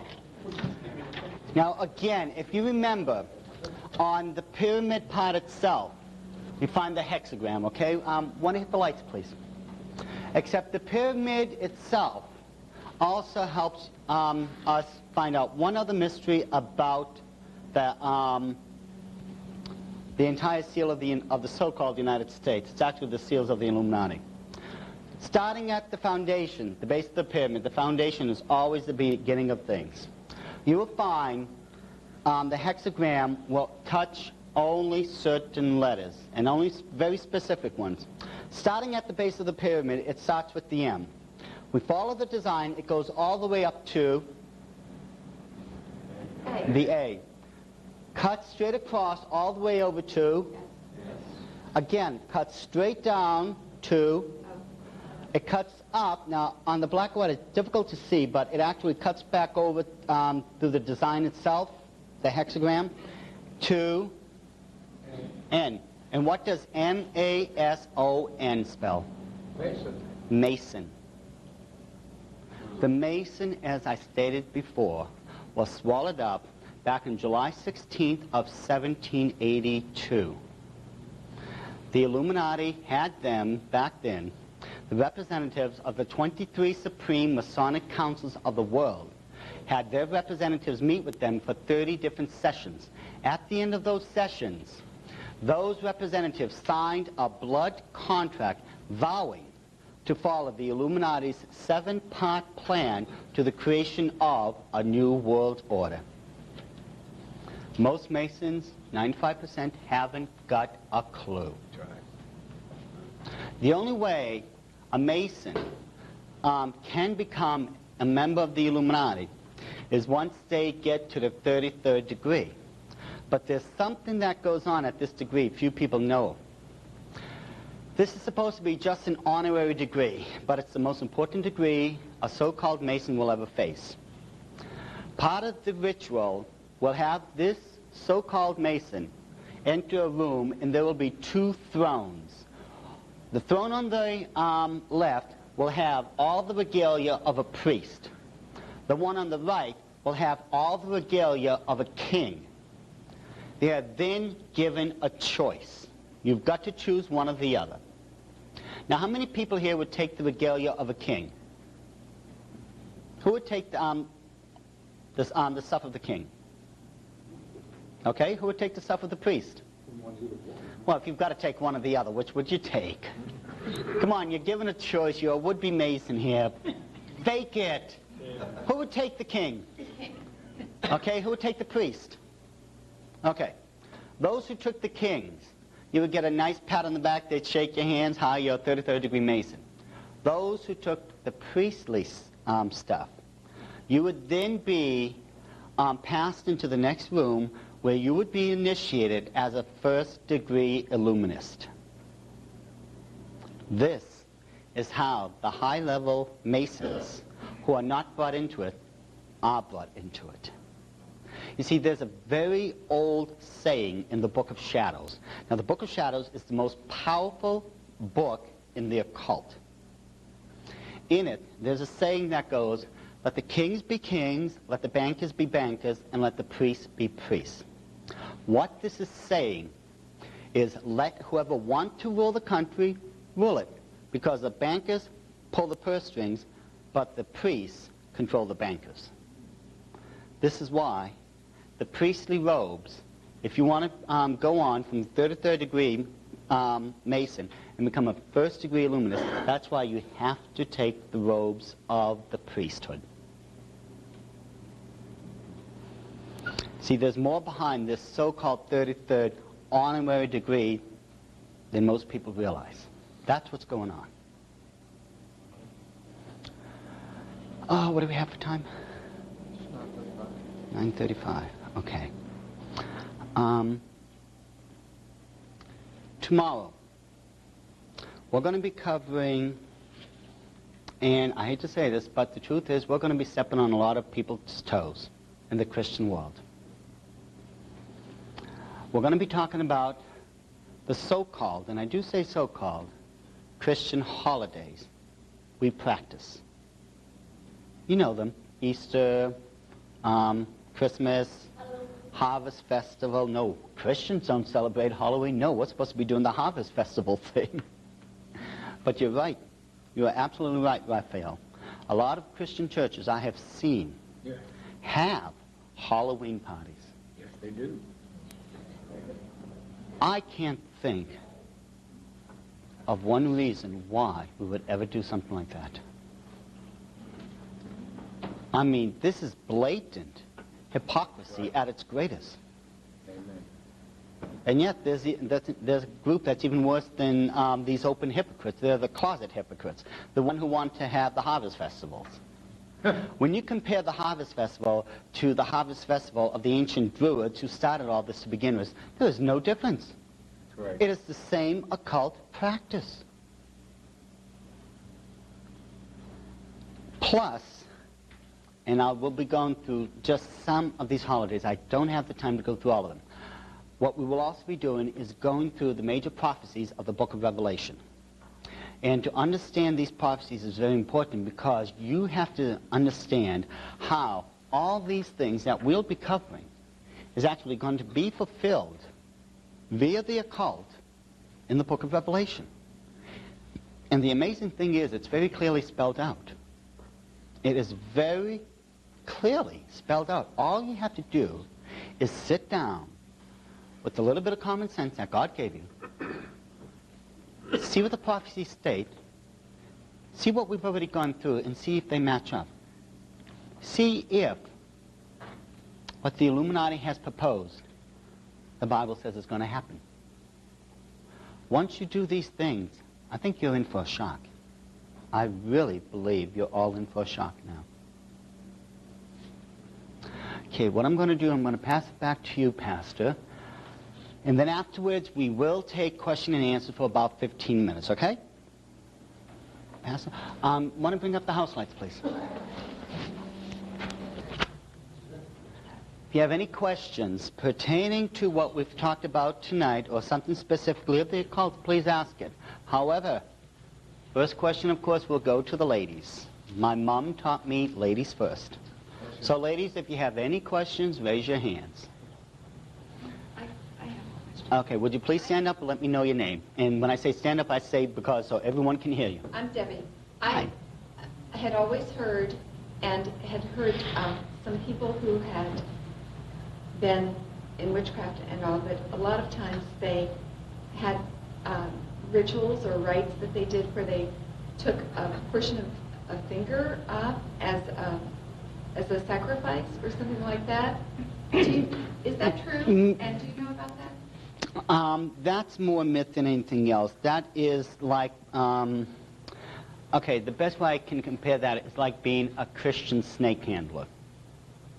You know, they believe that if your faith is really in God, you can physically start picking up all these snakes and start dancing and twirling them about and you're going to be fine. You know, that's only for what we call the extremist, okay? And let me tell you right now, those people who are handling these snakes, let me tell you, a number of them have died. The excuse is, well, they didn't have faith. No, the truth is, they got bit by a snake. Exactly. Common sense. Next question. Wait a second. Ladies? 5, 4, 3, 2. Okay, it's open. Anyone, please. Tell us about... Damn. No, you got to stand up and say a name so if no one else knows you. Tell us about... Name? I did. Oh, I didn't. I'm sorry. Dan. I thought I heard you say stand. I don't know. No, that's Dan. Yeah. At that part, oh well. See, we I moved thought. the tongue, so somebody has to interpret.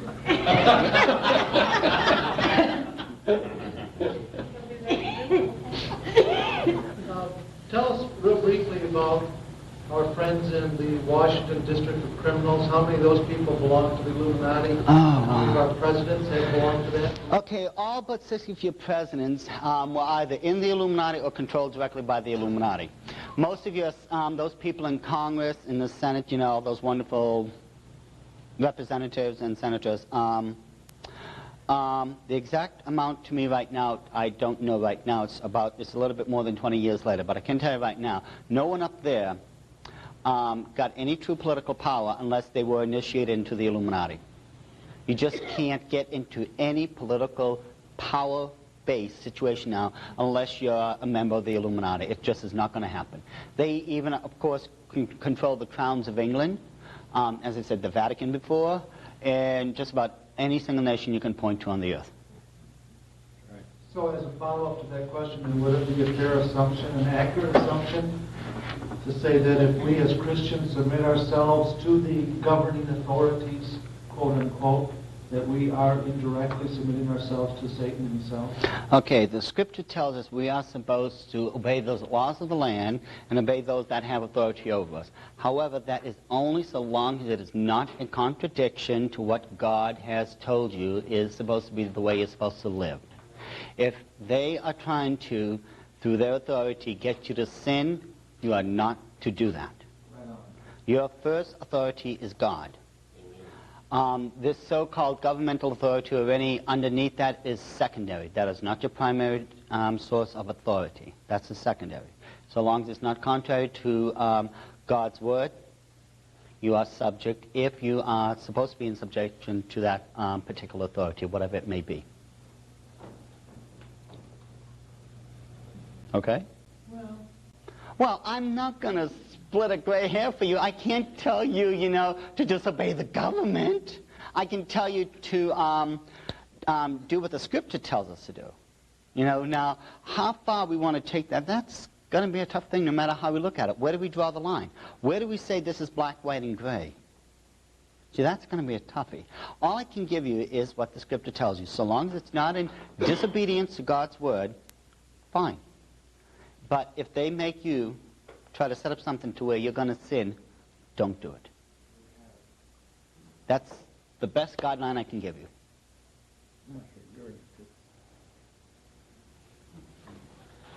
Any other? Oh, Jerry, you. I'm sorry I have to do this, but I really have to do this. We handle snakes back home. Okay. With the hoe. See, you're smart. He's honest, though. He's honest. Ever got bit by one? No. No, God keep you. I'm interested in what you said about the Masons there a while ago. Now, there's a lot good church people, really feel the Spirit. I know. That are Masons that evidently don't know. What's my role in that with people maybe that I don't know? As far as people who are Christians, that are Masons. They, Okay. They don't know what you told me. Well, as I said, at this point, what you have to do is tell them the truth. You have to show them. You need to show them the truth. Do you know right now, on the Southern Baptist Convention, on the floor, they are tabling that question again, whether Christians should become Mason. The last time they did that was 1993. They gave one person X amount of tens of thousands of dollars to investigate whether Christians should be Masons. The end result was, and I hate to say this is the truth, they basically threw them back in everyone's face and said, well, you'll have to make up your own mind. This is from those people we expect, the ivory towers to give us the answer. What they didn't know at the time was the person that was supposed to be researching whether you can be a Mason or not was actually becoming a Mason. Yeah. So it's been retabled, and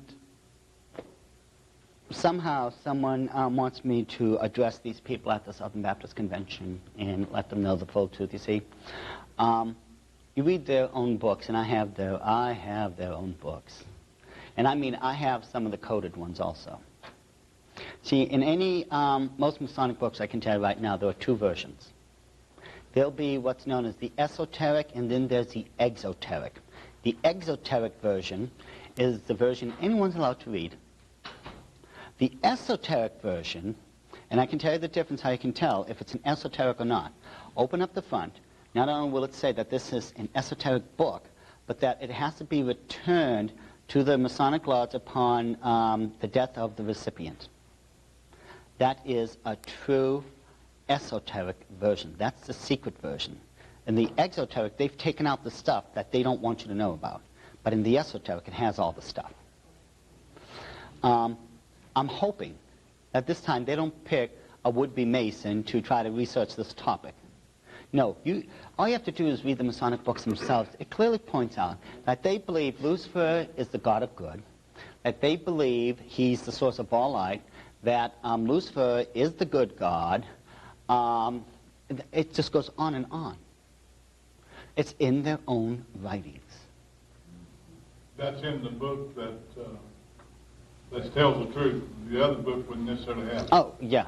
Like page 321 of Albert Pike's book, Moral and Dogma. It will tell you that Lucifer is the god of light. Okay? And that he is the good God. Page 321, read down about a third of the page. It's on the right-hand side. One example. A survey of more than 1,000 Masonic temples was taken, and it was asked, who would you consider are the three greatest sources of Masonic knowledge? They said Albert Pike, Albert Mackey, and what is that other guy's name? Begins with an M, I think. I'll remember it, Lord willing, but the thing is, it was asked of the Masons themselves. Now, you go to these three writers, their books are loaded with occultism. You can't get away from it. You'll find out some of the greatest known practicing Satanists and witches were Masons. Oh, yeah. The old axiom says, like attracts like. It takes, and mind you, these people who are in the occult, who are Masons, they clearly point out in their own books, in their occult books now, say that the Masons are an occult group. Now, who better than an occultist to know another occultist? You know, but I do hope, honestly, I'm hoping that the Southern Baptist Convention gets it right this time. You don't just say, well, you'll have to make up your own mind. No, that's why you were asked the question to begin with. These people are supposed to be the, I don't know if the final authority is a good way of saying it, but they're supposed to be the ones that's supposed to, you know, split these, you know, theological gray hairs so we know what really is what. Mm-hmm. Doc, if I could add something to that may help my brother over here. Somehow I got a hold on the internet. Some dude was advertising a book concerning Christians and Masonry, and he gave me the book. He sent it to me. So I don't know the name of it. I don't know the publisher, but if you want to talk to me or anybody else wants a copy of that book, I'll give you my home phone number. When I get back to Elkins area, I'll find out who makes it, maybe give you his telephone number. Start. But, You ever hear talk about Bob Larson? You know, he's dealt a lot of masonry. Bob Larson, Yeah. the Christian's answer to Geraldo Rivera. Bob Larson, and I'm not going to say anything good or bad, I'm just going to say I do not believe in using the sensationalist approach. I don't believe in trying to use fear tactics. I don't believe in saying that thus and thus saith God without being able to show it in the scriptures. Right. That's right. Okay? Concerning Bob, that's the beginning and end of it. If I go beyond that, I'm going to go into sin. But I did promise, and I'm doing it right now, I did promise that I would do a 6-part tape series on the Masons to settle this answer once and for all. I'm using their own books, their own coded materials. I have got material that date back hundreds of years. And I'll show you everything from beginning to end. Their own beginning is a lie anyways. They like to say, well, we started back in the temples of Solomon when they were building it, yada, yada, yada. That's not where Masonry came from. Those were true stonemasons. The Masons we have nowadays are known as accepted Masons. Accepted. Not true stonemasons, but accepted. And there's a difference. Next question. I have one. Would you stand up, please? I'm Tina Brown from Bayou Chico, Louisiana, and they call me BC Woman. It stands for Bayou Chico Woman. I've been fighting demons in Bayou Chico for about a year at the local high school, and it's a very small community. And I have a question for you, but first I'm going to give you just a little bit of information. At the grade school where they let me teach, I'm a substitute teacher. They're called the Angels, and that's their mascot. But when they get to the high school in 4th grade, it's 4th through 12th, they're called the Demons, and they have a real demon painted on the wall. And that's part of my question, but their colors are purple and white. Mm-hmm. And you were talking about Masons, and I just noticed it's a very small town. They only have like 2 restaurants and a couple gas stations, but they have a Masonic lodge right there, and a little grade school and a high school. And but my question is, the demon that's painted on the wall, can you tell by looking at a real demon that's painted what type of demon, or do they have like categories and levels? And actually, that's a very good question. Very good question. Is there such thing as a demonic hierarchy? Well, there has to be, because there's an angelic one. Yes. And I've been attacked Yes. by them too. If you look at the angelic hierarchy very carefully, it starts off with the cherubims, drops down to the seraphims, then to those special angels that there's only a certain number of, such as the winged, there's 4 winged angels with multi eyes found in Ezekiel. Then, of course, there are those that will be found in the book of Revelation. Then it falls down to the archangels, and then to what I say is your common household angel. Okay? And there was a head over this entire realm, the covering cherub himself, who was once known as Lucifer. Now, in his lack of originality, well, he's not going to come up with anything original, so he's going to do what he had already. He has a demonic hierarchy. It starts off with the principalities, then the powers, and then it drops eventually down to your common household demon. Okay? Again, it's the same amount of levels, and it's no small coincidence that once was the head of it, Lucifer, on the angelic side, became the perverted version with Satan, the same being, on the demonic side. It actually works like that. You're going to find out that most of these demons during the fall, yes, they lost most of their angelic ability, but you better watch out for them. I am not kidding. These creatures still have incredible amount of natural power. Even the minorest of the angels had the ability to heal. Study the scriptures. It said that just even a regular angel, this was a regular angel now, was at the pool of Siloam. All they had to do was stir the water, and whoever stepped in it was healed. That's because it's a natural ability given to the angel. It's the same thing that happened to demons, except they can actually do a lot of damage. Christians will say that, well, I'm a born-again Christian, they can't touch me, they can't harm me in any way. You need a wake-up call.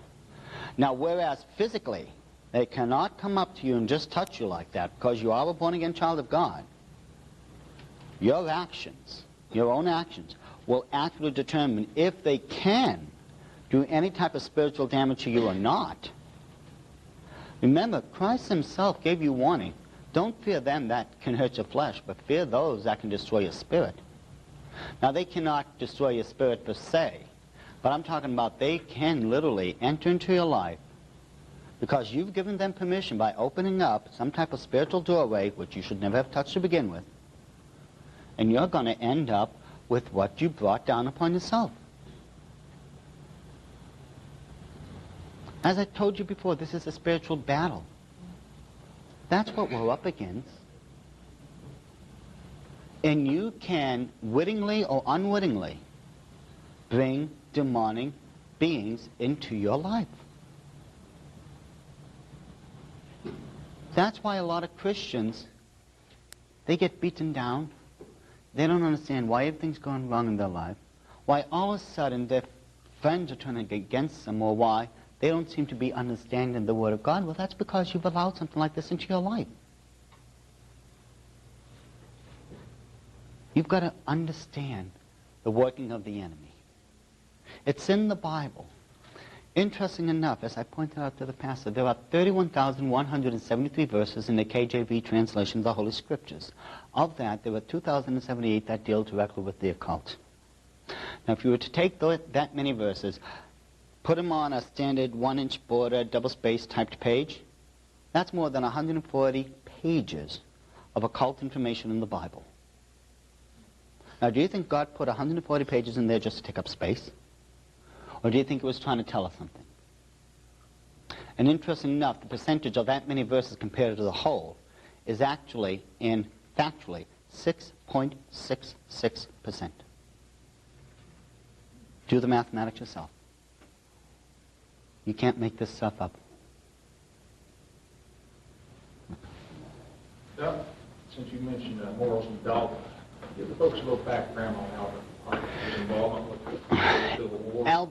Albert Pike was a general during the Civil War, and this man was an incredible genius. He could read, write, and fluently speak 17 ancient languages. And I mean, people nowadays have trouble just with the American English. But this man could read, write, and fluently speak 17 ancient languages. He himself was put into the position of the supreme, he He was the head muck of the southern jurisdiction of all Masonry. He was put into that position by Giuseppe Manzini, the second head of the Order of the Illuminati. It was Pike who came up with a three-part plan to create 3 wars that would eventually turn the world over into a new world order and hand it into the Illuminati. The first 2 world wars that he wrote out happened exactly down the letter. All we have to do now is wait for the 3rd one. And it will be coming. Scripture does tell us that there are going to be more wars to come. Where they say he's buried, but where he in actuality. Oh, I don't remember that. You'll have to fill them in. I've heard that one before, but... They say he's in the tomb, in the temple. Right. But in all reality, he is buried within the, if I'm not mistaken, east wall. I was about to say, I thought it was supposed to be the east wall, because, you see, most occult ceremonies that, well, let's put it this way, if you know what you're doing in the occult, everything has to start in the east. Okay, this is where the sun rises, and if you follow Lucifer, well, you are also a sun worshiper, where the sun begins to rise. This is why everything must begin in the east. Ask you a question, maybe you know the answer. The so-called Christian burial service, they always bury a Christian facing the east. Does that have any connection with the occult? Yes. Again, that's because they face the rising of the sun god, the god that they're really worshiping in the Masonry. Remember, they claim Lucifer is the source of all light and illumination. That's why all ceremonies begin towards the east, where the sun god rises with this light and illumination. Well, this is a common practice amongst, all funerals. Yes, this is where it comes from. Because, if you go to the ancient burial practices of the Mesopotamians and the Babylonians, this is exactly where it started. It's believed, again, the sun, the rising of the sun god, this was the source of light and life. So this in itself, if you look at this, you rise, you go to the sun god, you come back to the process of reincarnation. You die. See, there's 3 steps in the occult as far as they see life. There's birth, life, death.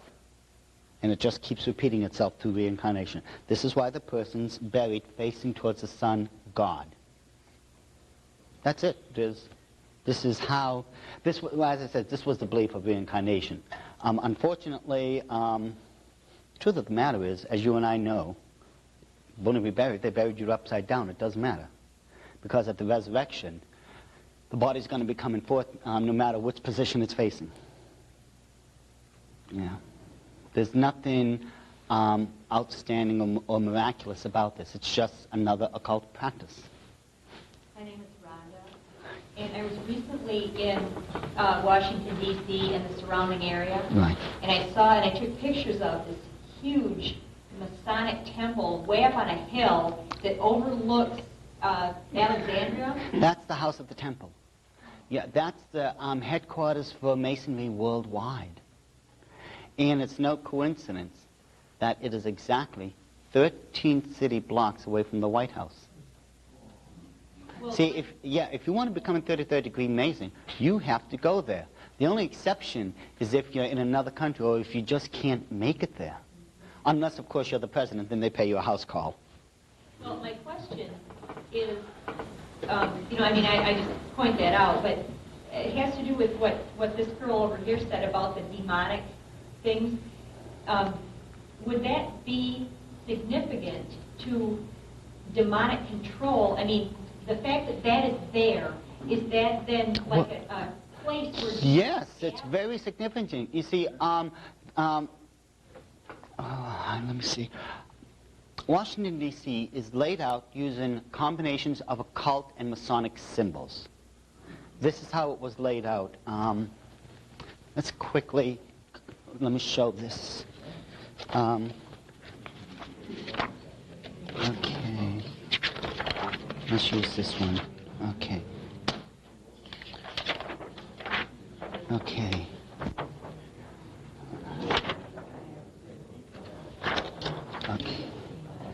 you look very carefully over here, this is, lights please. Over here is the White House.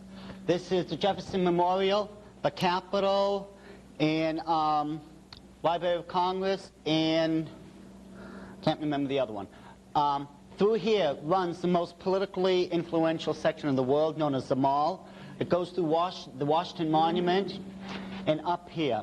Now, if we look at this very carefully, it is a horned demon. Okay? These are actual roads that make up this symbol. You can look at the maps yourself. This is a common tourist map. I have a couple of other different examples. It's the same thing. The way this is drawn is through monuments. Every single one of these positions, including the horns, and these are roads, are at a specific monument in official place in Washington, D.C. This is how this is drawn. But this one is also made up using 3 Masonic symbols. One is the compass, which is here, the measure, and the rule. Okay? These are 3 of the 4 of the most sacred of Masonic symbols. The other one over here, very quickly,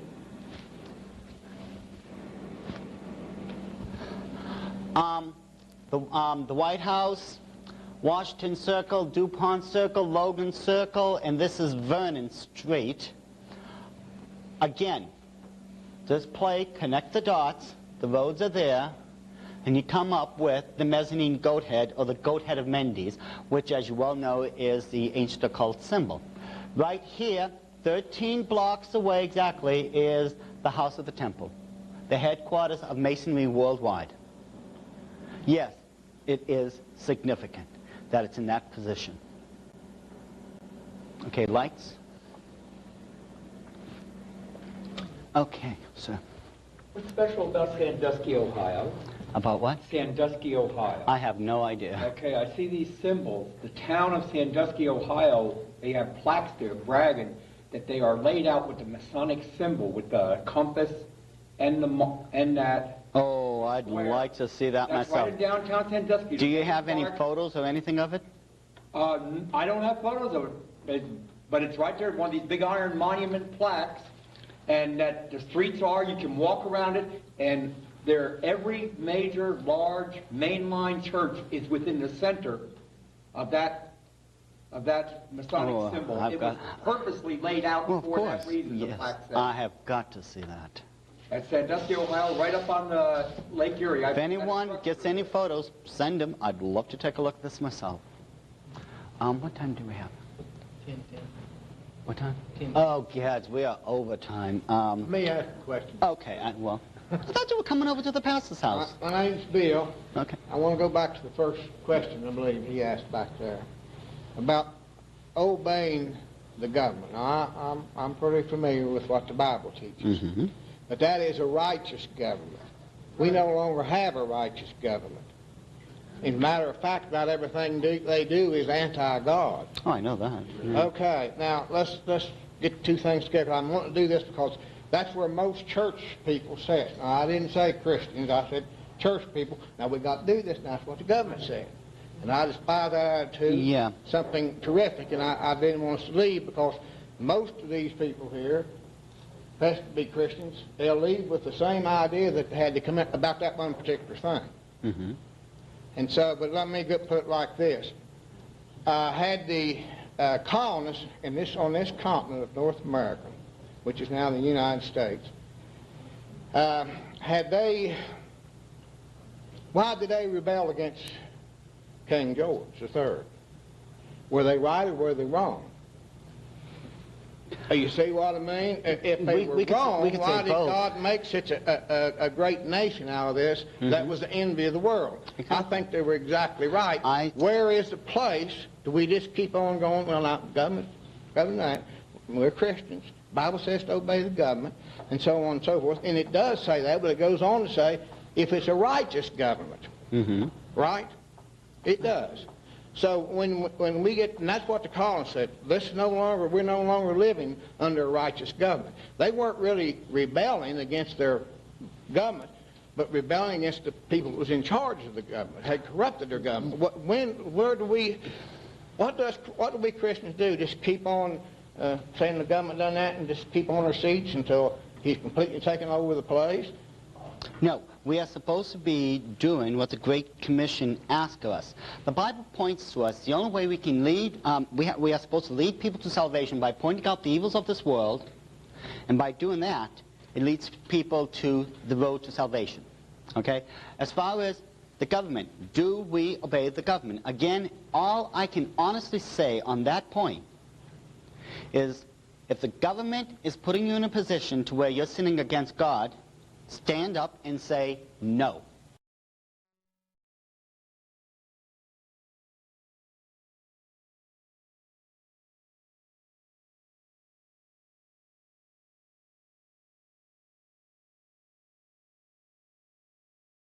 Bible study will begin in 30 minutes.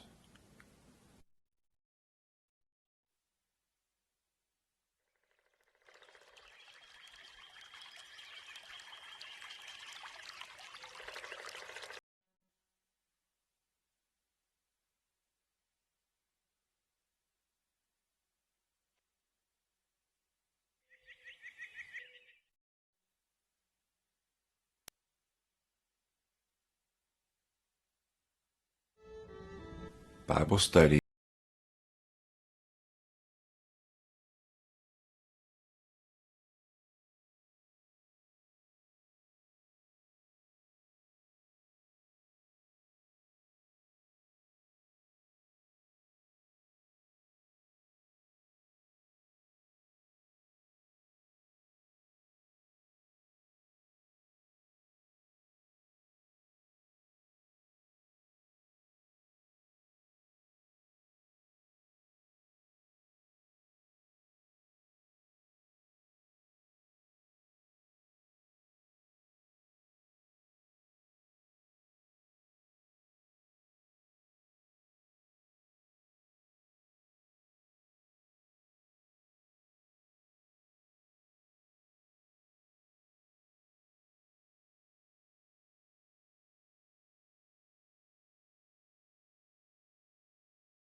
is like a battlefield. The enemy is out to kill. We can't let him tear the kingdom down. We're not fighting flesh and blood, but it's between the bad and good. We can't stop until the trumpet sounds. This is war, not a game we're playing. This is war. Brother, hear me what I'm saying. Pick up your sword and shield. Get on the battlefield. Satan's armies come to kill. This is war.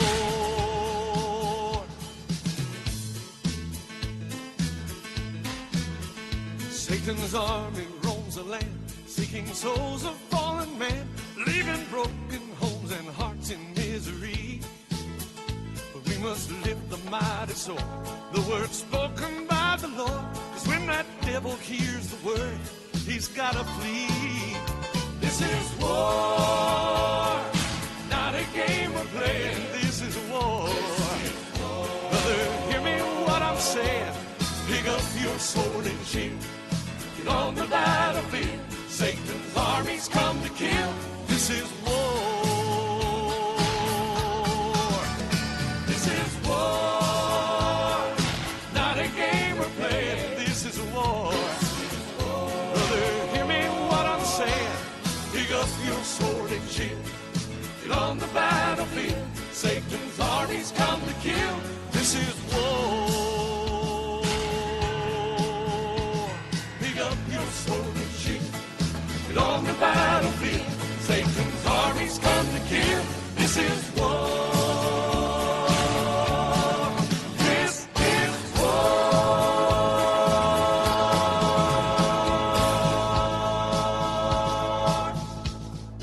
Welcome to Christian Worldview News with Pastor Butch Paul.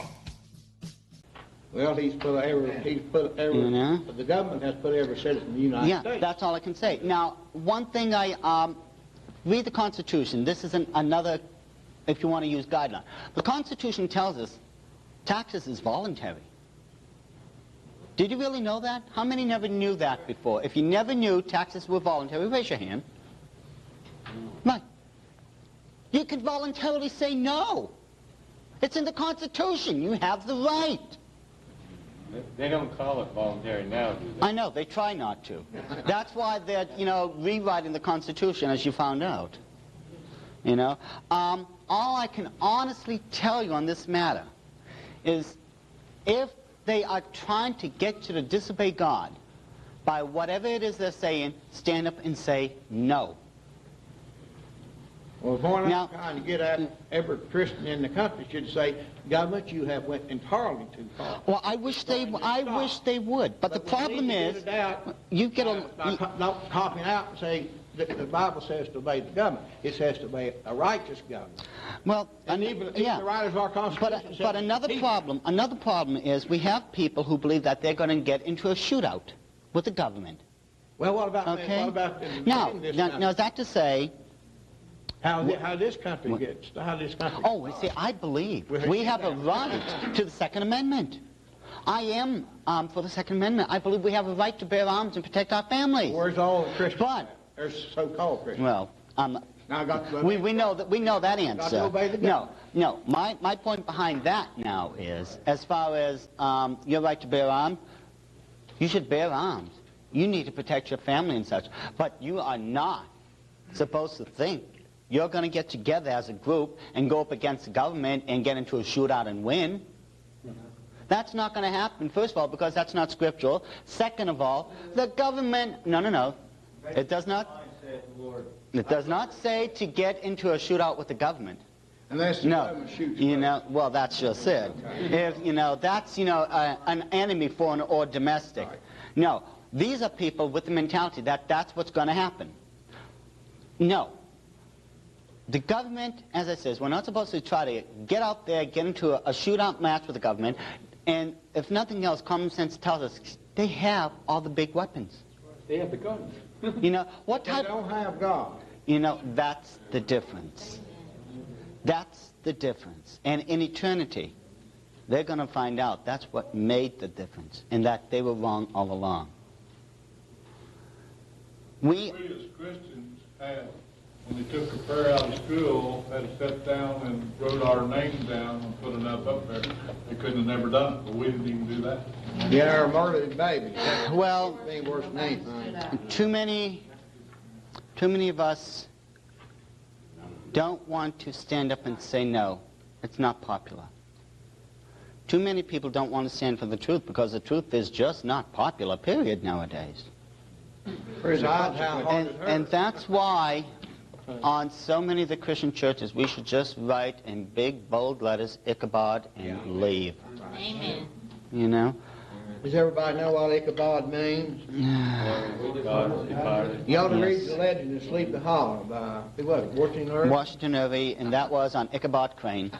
Yeah? That's how what it was. I mean, Ichabod, he told that. We need people willing to stand up in a spiritual battle. This is what we need. Well, people won't stick together. That's the whole problem. People want what? They won't stick together as a group. You know, they go. Well, do you know the reason? The reason that happens is because everyone thinks they're right and no one else can possibly right. You know, this is one of the reasons why so many people in the past have asked me, well, what's my denominational affiliation? I say, plain and simple, I'm a born-again Christian. That's what the Bible calls me. That's it, nothing more. Amen. Well, aren't you a Baptist? Aren't you this? Wait a second. Do you know why these titles were created? To divide the Christian body. Exactly. The axiom states divide and conquer, and this is what Satan did. By creating all these different doctrines, theologies, and these silly denominational titles, these walls were created. Well, you can't be one of us if you're not a Baptist, and you certainly can't be me if you don't speak in tongues. And heaven help us if you're handling snakes over there. Well, you know what? I don't want to be one of you. What makes you think I want to be one of you to begin with? I just want to try to do what God's telling me to do. By doing this, what should have been a one unified family was split into more factions. And this is what happened. This is why we ended up with Laodicean Christians. Supposed to be ecclesia. We can do church. We can members of God. Oh my goodness, it was the perfect weapon to have used. My goodness, I mean, as I said, yeah. If you're not a Baptist, if you're not a Pentecostal, if you're not a Methodist, and especially if you're not a Mormon, you know, let alone a Jehovah's Witness, a Seventh-day Adventist, you know. I don't want a title because it was never given to me. God said, born again, and the people called us Christians. Okay, I'll settle for born again Christian. Sounds okay. You know, I'm not going to split a theological gray hair on it. I'm not going to take on a silly denominational title either. You're not going to copyright that title either, are you? You know, no, it's a Christian. Nobody else can use it. You know, it's in the Bible. I can't argue with the author. Right. That's true. But no, tomorrow we'll be going through a lot of the what we can as far as the Christian holidays. We will also be going through specific parts of the Book of Revelation. I will try to get as much of the Book of Revelation in as possible. Then we will have a question and answers. But my question to you is right now. You have a lot of truth to disseminate, to dissect, to go through, to accept, or to reject. The end result, nevertheless, it is your possession now. You are responsible for what you believe there is to be the truth. Now, are you going to take that truth and keep it under a bushel, or are you going to take it out and share it with someone else? Now, I could stand up here and talk to the crack of doom, but it's not going to do anyone any good unless you're taking this information and sharing it with someone else. Amen. Now, I know for a fact, and any pastor in this room will verify this, that everyone in this room right now knows at least 2 or 3 people that is not saved. That's a fact. You people know at least 2 or 3 people right now, you can think of, some of you think of them right now, that are not saved. How about if you try your best between now and tomorrow to get them here, to where, Lord willing, they will end up saved. Amen. Yeah. It's going to be a scary thing. It's scary at first. Let me tell you, I've had more doors slammed in my face. When you go door-to-door witnessing, and let me tell you, I did not thrive on rejection. I did not thrive on that. But nevertheless, do you know it gets easier afterwards? Amen. Yeah. Oh, the next time that door comes swinging, oh, you know you're ready for this. Ha ha, there it is. Okay, next one. But this is, you know, it's going out there witnessing people, it's like exercising any muscle in the human body. The more you do it, the stronger it becomes. Get out there tomorrow, between today and tomorrow. Bring at least 2 or 3 people here tomorrow. You know that's not saved. Well, I can bring any saved person. That's easy. Get me the unsaved here. And if you know any witches or Satanists, please give them my personal invitation. I want them here. But get at least 2 or 3 of the unsaved. You've got your tickets punched. Your saved friends have got these tickets punched. These people you're going to bring tomorrow are dead spiritually. They are already on their way to hell. Why don't we try to put a stop to that? Amen. It's no trick to talk to the living, the Christians. We need to raise the dead. Try, people. That's all God has ever asked of us. He said, try. Give them a call. Yes, dear? I just want to say, if what has happened in this room in the past hour or so, if it happens nationwide, the country would be turned around in a 24-hour period. There would be diversity here. But we've all agreed in the power of God. We've all come together through the knowledge to see and to give and to say, whether we all agree or not. We should all be able, and everyone has the right, to agree to disagree. But let's use some common sense and go by the guidelines Scripture gave us. God said, you know, do you know when you people go out and buy a brand new car, open up the glove department, well, there's the owner-operator manual, how to take care of the car, right? Well, when you people became saved and a born-again Christian, you were given your owner-operator manual right here. Amen. It tells you how to take care of yourself when you break down and how to fix yourself. That's right. This is your owner-operator manual. You want to take care of yourself? Use this. This is where it's at. So if you know someone that's bought a lemon, show them your manual. Show them the guarantees you get. And mind you, at the end, you actually get repossessed. I'd rather be repossessed like that, let me tell you. Thank you. In the occult, there are 8 major holidays, or Sabbaths. House lights, please. Okay. These are the 8 nights in which human sacrifice must be performed. There are no ifs, ands, and buts about it. Starting from the top, we have Yule, Imbolc, Ostara, Beltane, Litha, Lughnasadh, Mabon, and Samhain. These are the 8 nights of human sacrifice. Now, the reason it starts with December 21st is because on October 31st, this is the last day of the year according to the ancient Celtic calendar. This is the same calendar that the Illuminati uses to this very day. So the very first day of their New Year's is November 1st. This way, the first night of human sacrifice for them will be on Yule. Let's take this next one, please. Now, we know, if you check the scriptures very carefully, God told us he had very specific reasons for creating the celestial heavens. He said you are to use these for seasons and for signs. One of the easiest signs I can come up with is the Star of Bethlehem. When Christ was born, we had a celestial sign up in the heavens that said the Messiah was born. If you remember yesterday, we talked about the celestial miracle with Joshua. This is what he was talking about. For the seasons, we have 4 seasons. The winter solstice, the spring equinox, the summer solstice, and the autumnal equinox. But if you look very carefully, already those in the occult was perverting the original intention of these days. Every single one of them has been marked with the night of human sacrifice. Let's take a look at this next one. Now, if we go from December 21st to February 1st, there is a 6-week period in between. From Imbolc to Ostara, there is a 7-week period. Then it repeats itself. It goes to 6 to 7 to 6 to 7 to 6 to 7. If you remember yesterday, in Gematria, 6 is the number for man, 7 is the number for God. Now, let's take a look at this next one, please.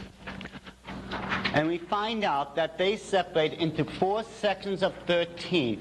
13 being the number of depravity and rebellion. What they are saying here is that through depravity and rebellion, they're placing man above God. Your calendar was purposely arranged using an Illuminati numerical code. Now this code goes even deeper than what anyone would have thought. Let's go to this next one, Jason. Starting at the top, next to Yule, you'll find the night, what you call Christmas. We'll get to this later. Imbolc, you have Groundhog's Day. On Beltane, May Day. Of course, on what we call Samhain in the occult, you have Halloween, or what some of the people in the Christian churches will have is harvest festivals. Okay? There's a lot more to it than just that. Let's keep going, please. Now, let's start adding in some of these things. We have Inauguration Day, which is January 20th.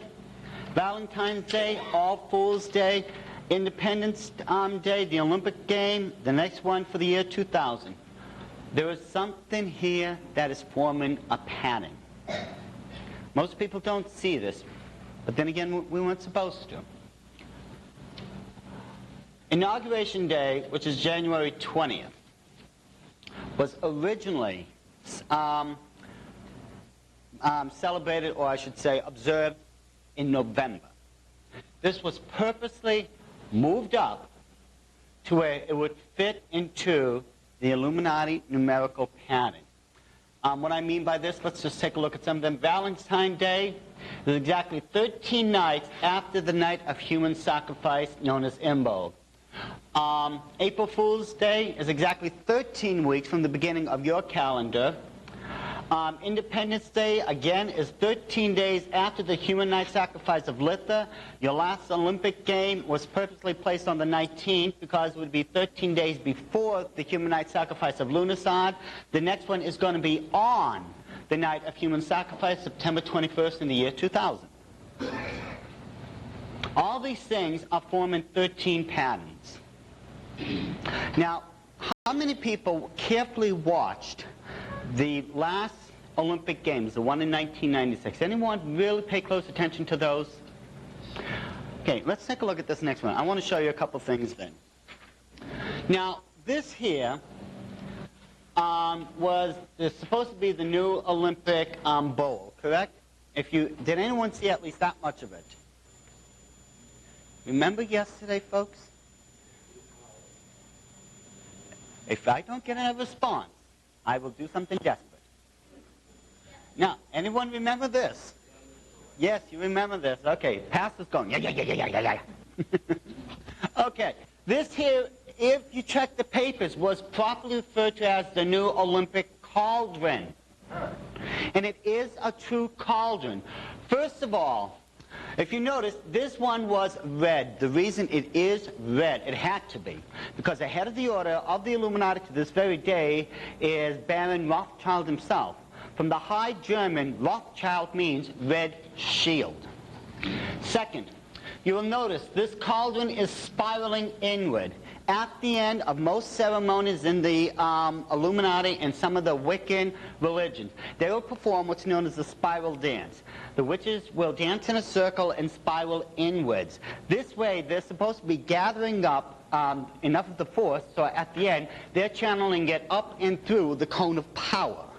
This way, it's supposed to disperse and do whatever spell casting they want.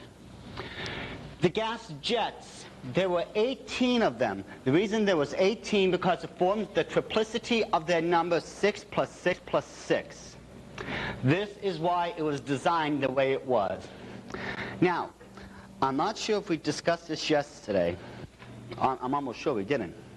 The oldest symbol in existence for Semiramis is the moon. You see a crescent moon. You're looking at the oldest symbol in all of history for the co-founder of the first religion on the face of the earth, which was witchcraft. Contrary to popular belief, it was not Judaism. Check your Bibles very carefully. You will find out that Babylon was already started in prospering in Genesis chapter 6. Judaism did not come about till the 20th chapter of Exodus. There's almost 1,000-year difference right there. Witchcraft precedes Judaism by at least 1,000 years. That's the oldest symbol for Semiramis. Now, the other co-founder, Nimrod, his symbol is a 5-pointed star. Now, when you see the crescent moon with the 5-pointed star in the center, it is the oldest occult symbol in all of existence for the original co-founders. There's nothing older than that. Nothing. Remember this, it's important. Because when we take a look at the new Olympic torch, you will note the crescent moon and the 5-pointed star. And it just forms a second with a second star. This is a little bit difficult to see. It's yellow, but it's a third one with a third one. This is what your new torch was made up of.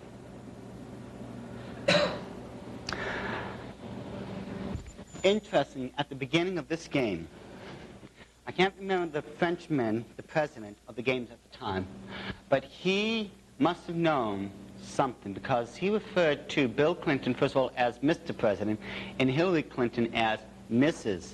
President. Not Mrs. Clinton, not the First Lady. He's been the only one who ever referred to the wife of the president as Mrs. President.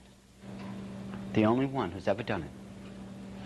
And if you check the last Olympic game, the opening of it, it reminded me almost of when Prometheus stole fire from the gods and gave it to man. See, what they did, they didn't have someone with the torch and, drop it into the bowl, or in this case, the cauldron. No. They had someone light an arrow, and he shot it in the dark. It arched over and landed right in the Olympic bowl. And at the end of it, I never thought I'd ever live to see something like this. How many of you remember that these people came out with these demonic costumes and were dancing in a spiral formation? Freakish. This is a very ancient ceremony known as the Dance of the Demons. I never thought I'd ever see this out in the open. And mind you, at this one in particular, now that I think of it, they called upon the spirits of the ancient Olympic Games to rise. And you saw these people dressed in these gold and silver outfits rising out of the ground and with these streamers everywhere. Does anyone remember this? And no one watched this. How are you people going to keep up with this stuff? My goodness, start watching this stuff. Well, anyways, this is what they did, okay? Do you know what they referred to, and mind you, the ancient name for these Greek deities? Do you know what the proper name is? And mind you, they used it. Does anyone know what the proper name for these ancient Greek spirits were? I didn't think so. You didn't watch the Olympic Games anyways. They're called Nikes. Sneakers. And it was only one major company that was pushing the Olympic Games, and mind you, they were doing it with a demonic basketball team against the American basketball team. Do you remember that commercial? Yeah, okay, well, at least I'm getting something here. Yes, if you remember, those were demons playing against the American team. Nikes. And that is the proper term for those ancient spirits. Yeah. Yeah. Oh, what's this next one? Okay. Christmas, yeah. Okay, well, I already did that. Okay. Okay, yeah. So I'm just trying to save as much time as possible. Okay. What we're going to do, we're going to start examining some of these Christian holidays that well, let's put it this way, we think are Christian, okay? One of the biggest Christian holidays, and it even has a theme to it, that's coming up very soon is Christmas. You know, peace on earth, goodwill towards men, and all that type of stuff. Okay, Jason, let's start with Christmas. Okay, did I mess up? I messed up, here we go. Okay. Christmas itself, okay? Everyone, if you have your Bibles, please turn to Jeremiah chapter 10. Jeremiah chapter 10. Am I one of the few people who actually brought their Bibles? Who did bring a Bible? Raise your hand. You're saved, you're saved, you're saved, you're saved. I thought we got a wallet. Yeah. Wow. The Bible on computer. Yeah, and you can search out every word, phrase you want. Type it in there, bring it up. Real good for research. I like that. Okay. For those of you who did not bring your Bible, you backslidden heathen reprobates. That's what the dean of my university would have called me. I'm going to read a passage to you, and you tell me what we're talking about. Okay, we're picking it up in Jeremiah chapter 10, verses 1 through 3. Christmas tree. Sure.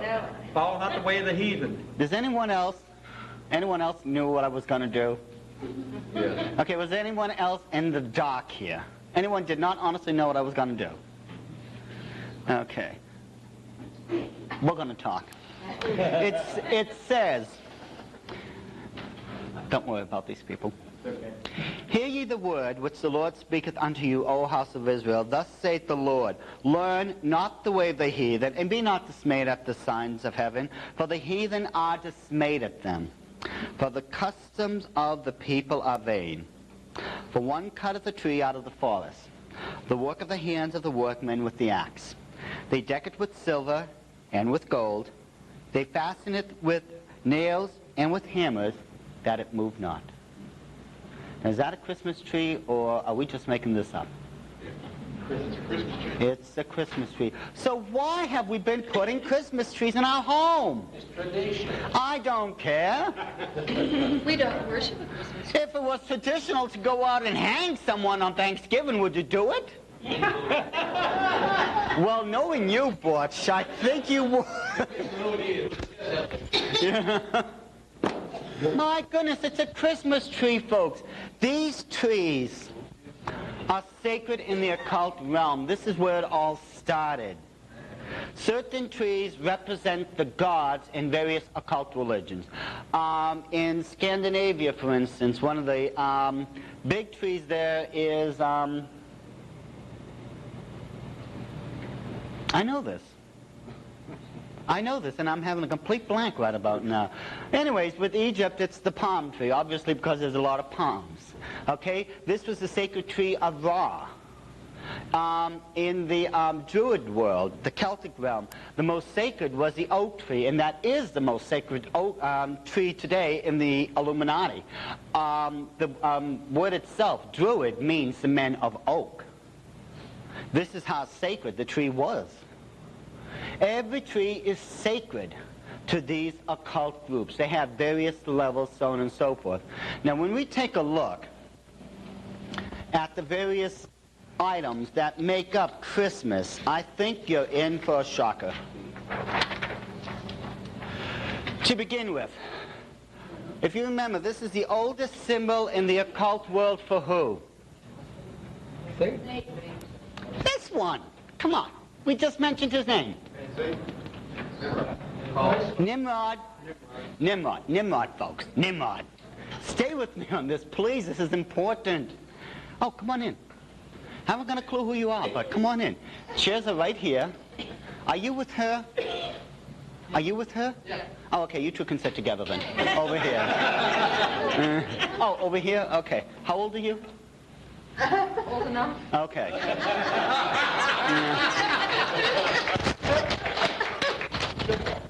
You watch them. If you remember, the five-pointed star is the oldest symbol for Nimrod, the original co-founder of the occult, correct? Yeah. Work with me. Yeah. So why are you putting this on top of your Christmas trees? Tradition. That's only going to get you so much, Dan. Only so much. You are putting this on top of the Christmas tree because it represents the winter god, a.k.a. Nimrod. You see, the occult teaches us that during the winter season, candles used to be put on the Christmas trees, and they would take them and put them on the window shelves, and they would light them. This way, the winter god would see these candles. It would act as a beacon, and he would come down and bless the home of those people who had these things going. Nowadays, of course, we have these electric candles and electric lights, you know, that blink on and off. And heaven help you if one of them is broken. You know, you're going through 10,000 of them to find out which one it is. You know?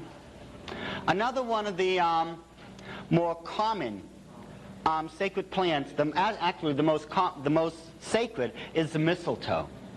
Now let me tell you, this stuff is very poisonous. Amen. I can show you how to take 3 of those white berries and kill someone. That's how deadly they are. Okay?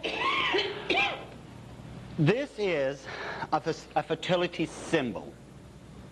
Okay?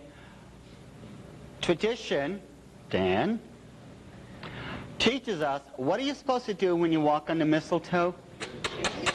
This fertility. The symbolic act of fertility, folks. That's what it is. The Christmas wreath, okay? It's made of green, whatever, and it has a red ribbon. Well, to put this as mildly as possible, this again is another fertility symbol because, you see, the circle represents the female reproductive organs. And especially if you've got it laying on the table with candles, this shows the unification of both sexes.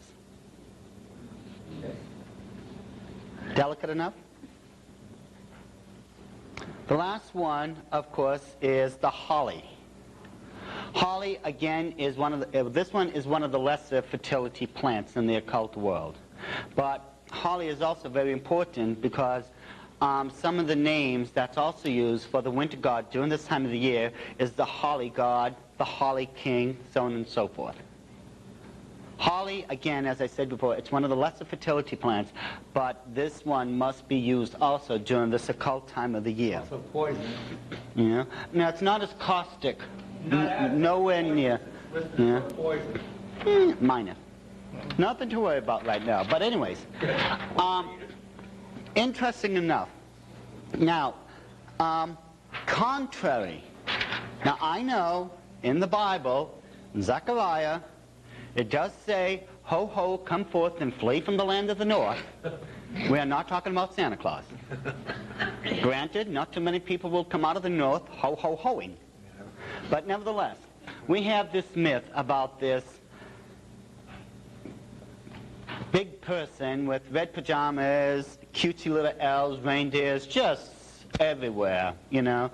Do you know, Santa Claus came about because of the occult. You see, to this very day, Satan is still trying to convince his followers that he's as God. Now, there are three omnis that encompass God, correct? And they are omniscient, omnipotent, omnipresent. The three omnis. Now, let's think about this for a second. Omniscience, all-knowing, okay? Now, doesn't Santa Claus have the ability to know if you've been naughty or nice at any given time? Yes, that's his. This is omniscience, folks. And if you know some of the ancient legends, one particular one states that it was the winter god who taught Santa Claus how to make a scrying glass out of snow and look throughout the world to determine who's been naughty and who's been nice. Santa's been doing this through witchcraft. How about Well, we've covered omniscience. How about omnipresence? Doesn't the legends tell us that Santa can deliver about 6 billion packages in less than 8 hours around the world? Pretty awesome. This is pretty good.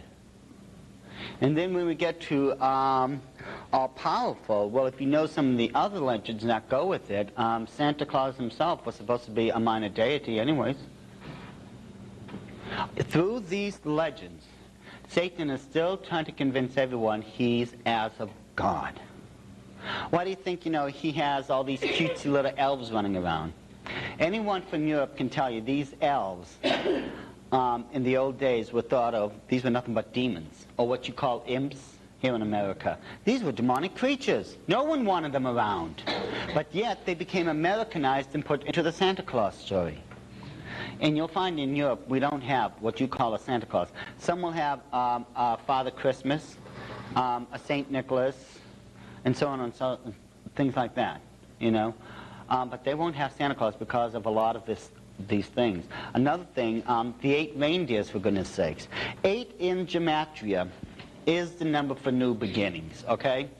But 8 is also the only number that you can actually lay on the side and it becomes an occult symbol. This is the symbol for infinity. What we are talking here with that symbol, and the reason it had to be 8, because we are talking about the infinite yearly return of the winter god. This is why it was 8. Why do you think you have, and mind you have red and green everywhere in this celebration, right? Santa has red pajamas, Rudolph has a red nose, you have the holly with the red ribbon on the Christmas wreath. You have green everywhere. These in the occult world are the 2 seasonal colors that will be observed for that time. As a matter of fact, right now, the 2 seasonal colors that are being used in the occult are orange and black right now. Those are the 2 primary colors that will be used right now. And if I had time, we'd get into Halloween so I could explain that one. But this is just part of the legend of the Santa Claus myth. Now, for some reason, we've been led to believe that this is supposed to be the birthday of Jesus Christ, correct? Correct. Oh, okay, I'm just making sure. Okay. Why? And don't even say tradition, Dan. No, there's something more than that. It's not just a simple creek. Now, coming close, folks. We're getting there. It's a combination, actually. Way back when, the Romans held a very ancient occult ceremony. Now, this ceremony had been observed for a number of centuries, even before then. But the Romans themselves really knew how to throw a party. Okay? They were the party animal types, I'm not kidding. What we are looking at here is December 21st, if you remember, was the night of Yule. Yep. Okay? This is the night of human sacrifice. Tradition now tells us Christ is born on December 25th. This was done because of the Catholic Church. I will get to that in a minute. But during this time of the year, the Romans would hold a giant festival to, I'll translate it from the ancient Latin, it means the birthday of the unconquerable sun. Okay? December 25th would come about. A huge procession would actually come down the main boulevard of the Rome itself and end up right in front of Caesar's palace. And I'm not talking about the one in Las Vegas. Once it arrived there, a huge banquet would begin. They would then break out all the wine, the ale, people would be eating everywhere, and then presents would also be exchanged. And isn't this exactly what we're doing nowadays? How many people, and be honest, have ever seen or been to a Christmas parade? Raise your hand. Okay. How many people still have their wonderful tradition, Christmas dinner? Raise their hand. Nope. Okay, well that's okay. That's okay. That's okay. You get some people who have to say, no, I'm fine. Okay, fine. He has to be a lot better, trust me, because he's got a wonderful son. So we know there's something redeemable about him. Thank you. Thank you very much. No, that's a Tennessee thing, right? Right, okay, I'm in West Virginia. How many people are still exchanging presents on Christmas or the 25th? Raise your hands, come on. Okay. We're doing it because of an ancient occult practice that's still being done in the occult to this very day. Whose birthday, then, if it wasn't Jesus Christ, are we celebrating? Tammuz. Does anyone know why Tammuz?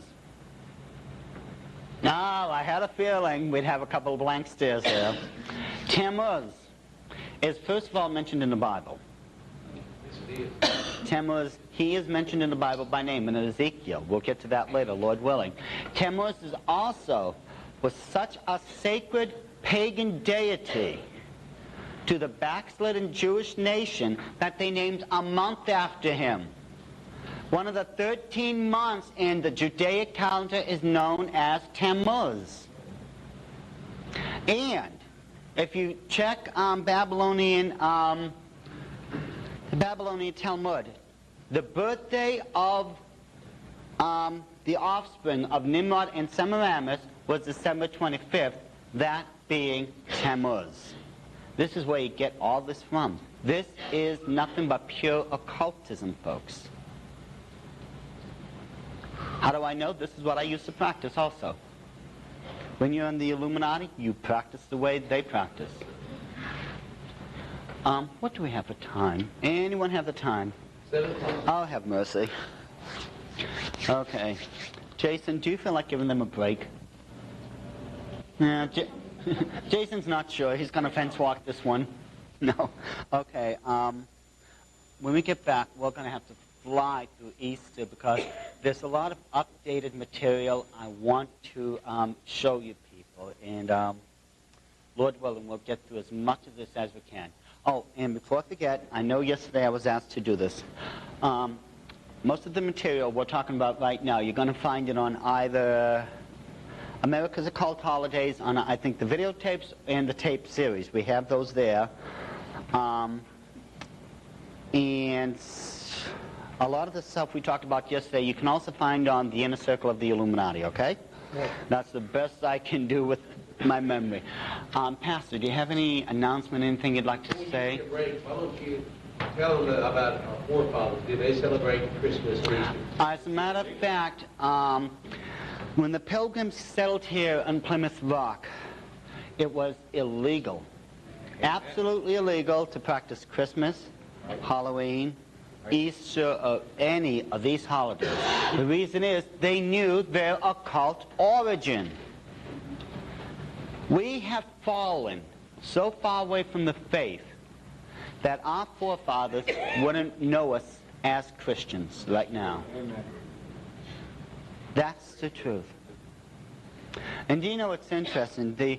I hear so many things about all the ancient people in the Bible and all this. Do you know the only difference between the people back then and the people now was the level of the commitment of their faith? Amen. That's not to say you can't be another Paul, or you can't be another Mary, or you can't be another Ruth, or maybe another John. These people were human just like you and I are. The difference is they committed themselves through their faith. It's Hebrews chapter 11, the Old Testament Hall of Fame of Faith. If you're really going to sell out yourself to Jesus Christ, to really want to strive and serve and do Him, you've got to stop practicing the occult. Amen. Many of us, let's face it, we've been doing this in our ignorance. It's true. I can't think of one Christian who would openly say, oh yeah, well, I practice the occult because I'm serving Jesus Christ. No.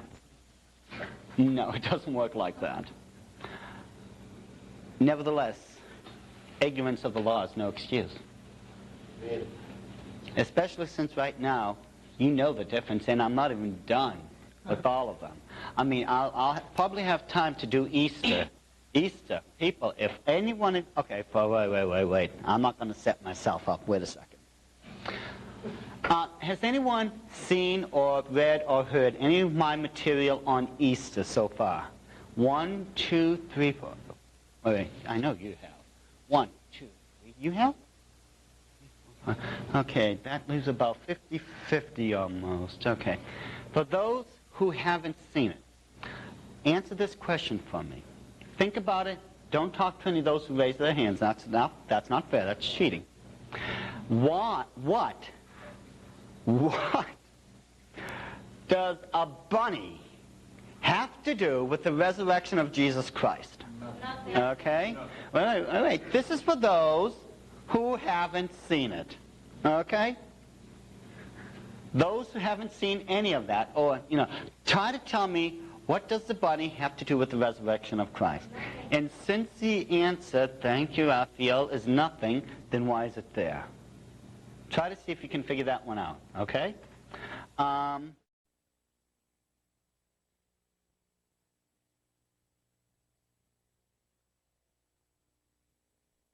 Is Easter.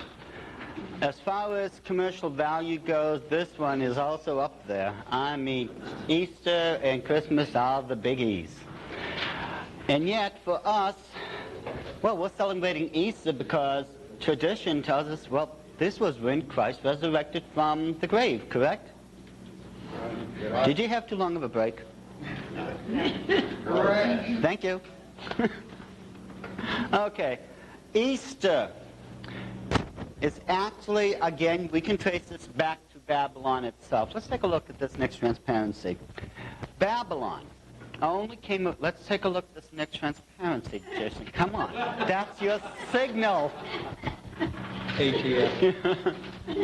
Right. This is the traditional 11th century painting of the Tower of Babylon. You notice it spirals up into a ziggurat, okay? Throughout this complex, there was many different temples, and at the top there would have been a particular temple that was dedicated to one of the major deities known as Moloch.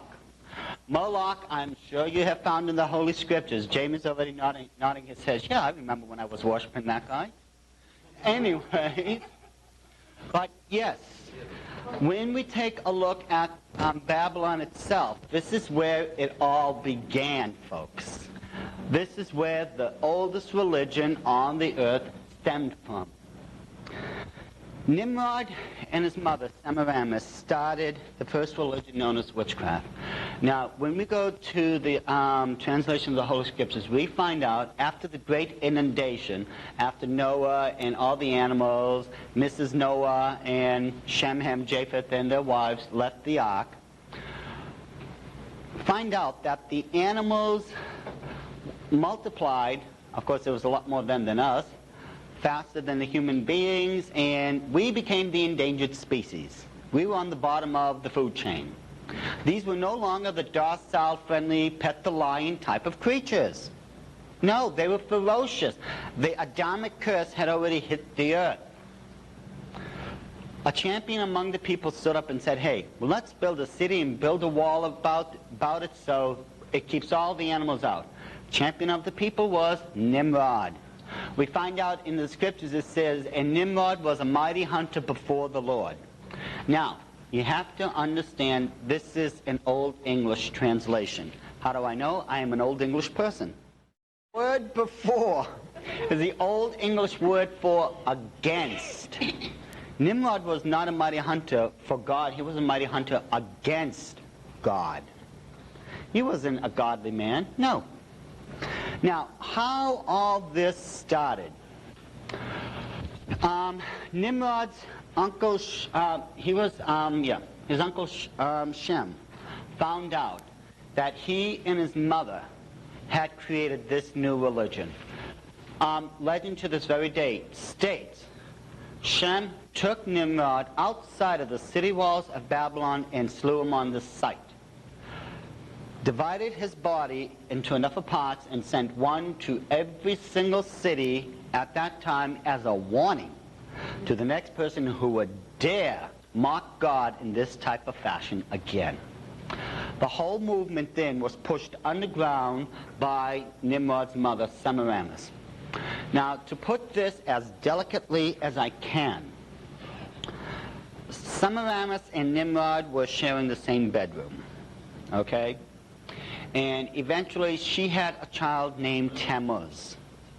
Now, this was no ordinary child, you have to understand. Tammuz was actually going to be Nimrod come back in another form. This is where reincarnation began. You don't die and go to hell or heaven, you come back in another form. This is where it began. Like even, what is it, in India. Do you know in India alone, this is a true fact, they have more than 300 million gods. 300 million gods. And this is the tenet of their belief is reincarnation. You can't touch or kill that cow because that could be your Uncle Henry. That cow over there, that's definitely my Aunt Elizabeth. If ever that was my aunt, there she is. A cow? I mean, come on, folks. If a cow is the best thing I can expect when I come back to reincarnation, kill me now, turn me into a Big Mac, and put me right back on the wheel. I want another shot at this. You know, this is ridiculous. Come on. A cow? Oh, please. Anyways, what the people would be doing at the tower, eventually after Semiramis had died, 1 year after she died, according to Babylonian legend, a huge multicolored egg fell out of heaven and descended into the Euphrates River. It washed ashore onto a pile of wicker reed, and out of this giant multicolored egg, in her new reincarnated form, was the spring goddess, a.k.a. Semiramis, or in the Egyptian culture, Easter. Not Ishtar, no. See, it got confused in the transliteration. Check the Babylonian Talmud. The original translation is still Easter to this very day. Yep. Now, so, whoever found this sacred egg would receive, whoever first found it, would receive the special blessing from their goddess. Now, while this was going on, the egg was ascending. Now, this is supposed to be a yearly event. While this is happening, over at the Tower of Babylon itself, the high priests and priestesses would be going there at the earliest part of the day possible. And this would be, obviously, at the rising of the sun, correct? Mm-hmm. Correct. Yes. Could we do with this all at once? Yes. Now, Gad, I tell you, you people are incredible. You know? Is it this difficult, Pastor, to be a pastor? Well, I've noted that in the last couple of days. You know, there she goes, throwing the rocks again. Anyways, look, this is true.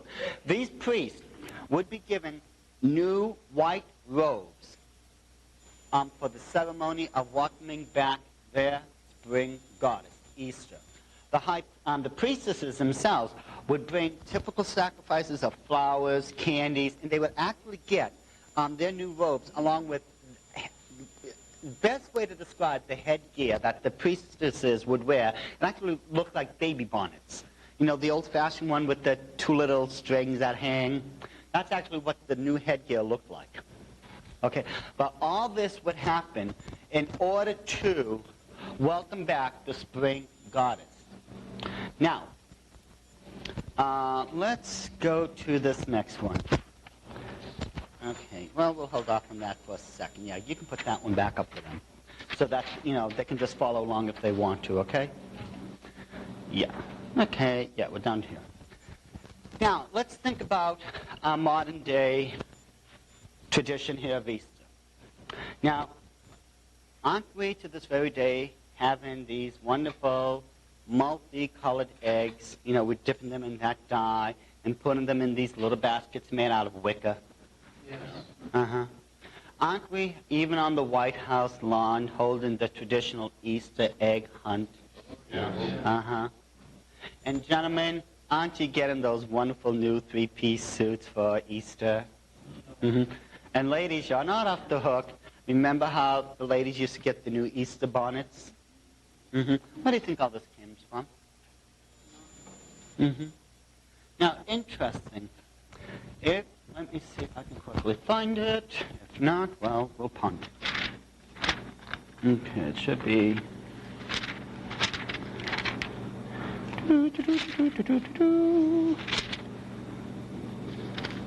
Can't find it. Oh, well. What's going on? Let me explain this. Okay.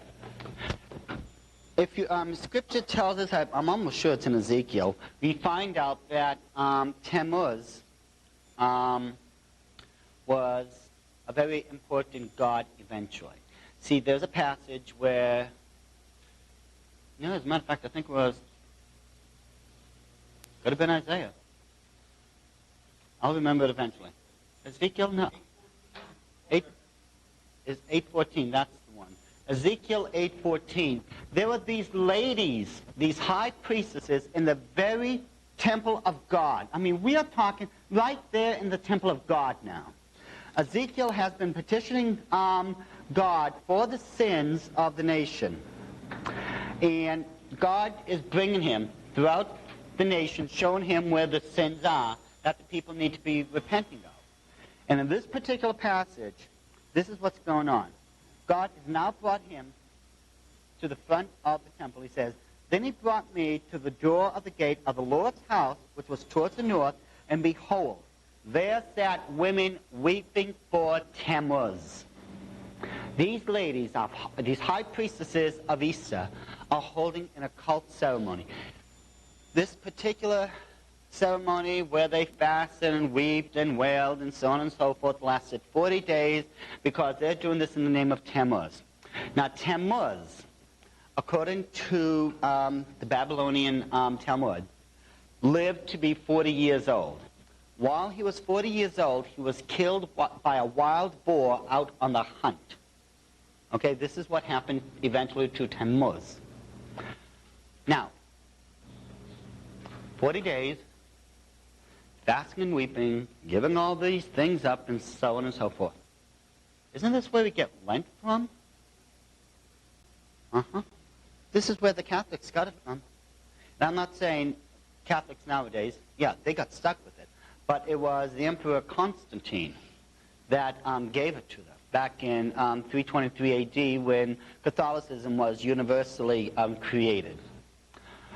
The reason it's Lent is 40 days in length is because every single one of those days represents one of the year of Tammuz's life. That's why it's 40 days. Now, the reason you have the traditional, and how many people have done this? Be honest. Have ever eaten or had a traditional Easter ham? Raise your hand. If you've done it, come on. The reason you do that is because, symbolically speaking, you're killing that which killed the son of the sun god. You're destroying the boar or the wild pig that killed Tammuz. That's why you're doing that. It's an occult practice. This is where it comes from. Now, people, why an Easter bunny? Fertility? Yep. More than that. I mean, my goodness. I did not notice an Easter bunny at the grave where Christ was resurrected from. Do you remember yesterday how we discussed that every different occult religion, along with major societies, have their traditional totem animals? Okay. In Babylon, the totem animal for Semiramis has always been the bunny. The reason is, Semiramis is the fertility goddess. The fastest procreating creature known on the earth is supposed to be the bunny. You look at the bunny, it's pregnant. This, symbolically speaking, is the occult animal for Semiramis. This is why you have an Easter bunny. Now let me ask you a question. Why do we have Resurrection Sunday? Or Saturday, or Friday, whatever day of the week it may have been, why do we have this resurrection stuff?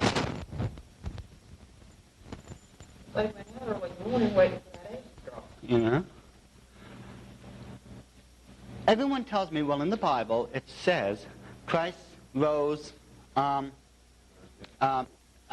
but at dusk. Is it dusk, daybreak, whatever?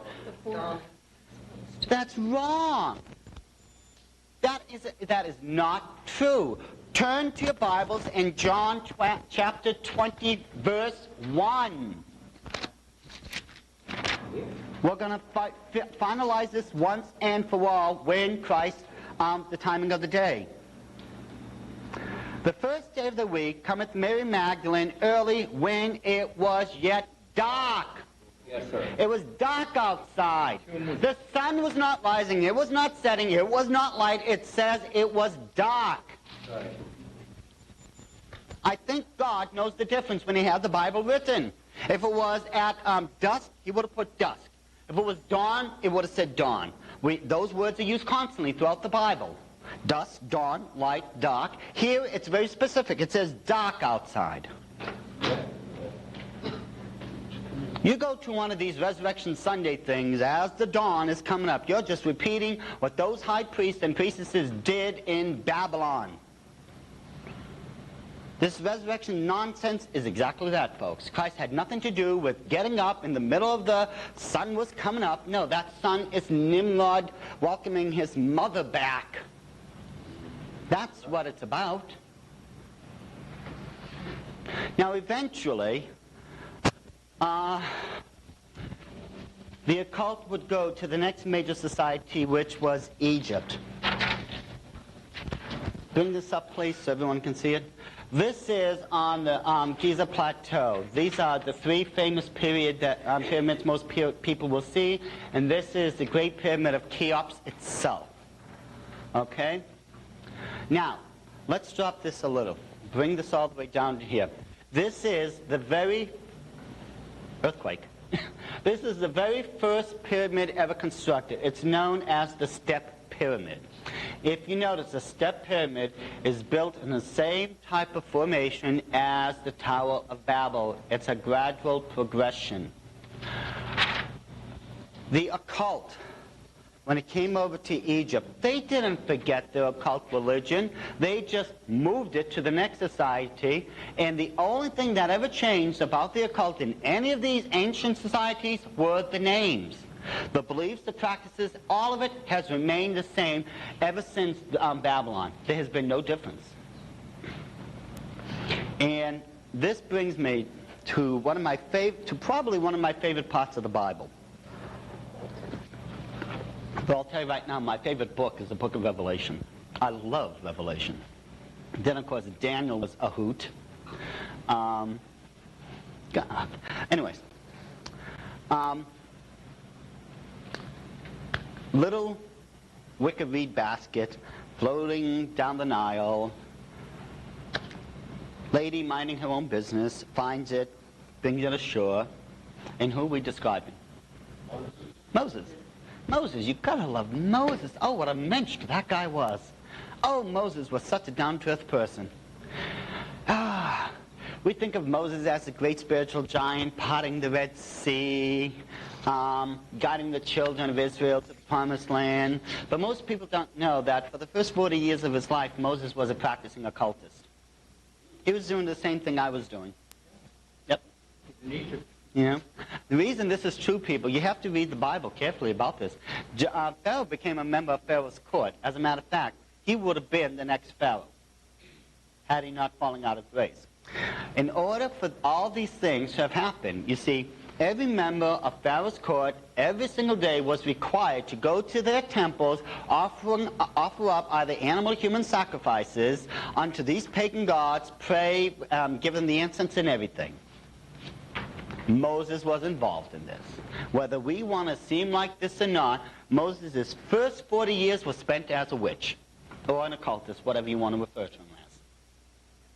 And it's important to note this. It's very, very important to remember this. because Moses is going to come across the God of creation in a most unusual way and try to squirm out of it. It's true. After the end of the first 40 years of his life, Moses does, as far as the Egyptians are concerned, the unpardonable sin and kills a fellow Egyptian. No one except for Pharaoh could get away with such an act.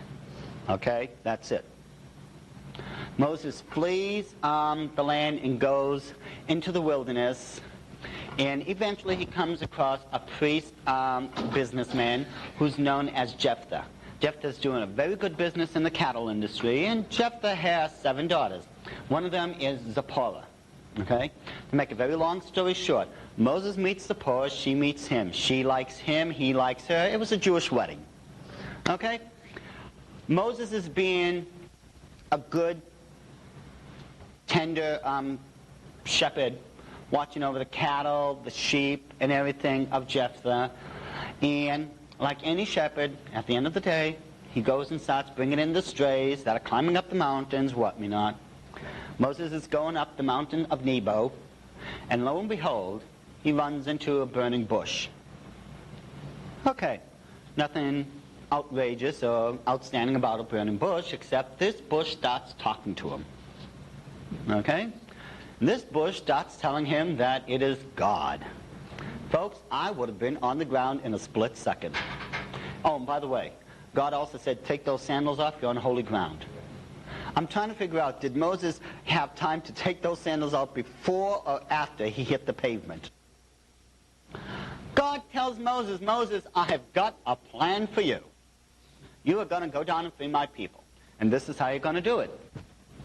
Among other things, Moses, I'm going to allow you to turn a staff into a serpent. You're going to be able to change water into blood. You're going to be able to crawl frogs out of the river. You can take your hand, put it inside your jacket, take it out. It will be completely leprous. Put it back in, take it out, it'll be clean. Moses, you've got it made. Now, who would have gone for this one immediately? None of you would have gone for this? None of you would have wanted to have done and do the work of God? Let's rephrase this. How many people would have wanted to go down there and challenge Pharaoh with God backing you? Oh, my goodness. Raphael, you raised your hand, right? You're the only one who's correct. You should have done this, people. But you see, Moses, for some reason, didn't want to do this. As a matter of fact, you check the scriptures very carefully. 5 times he tried to get out of this. One time in particular, he tried to lie. Oh, yeah. He said, but God, I have a slow tongue and I'm a lousy speaker. Now, wait a second.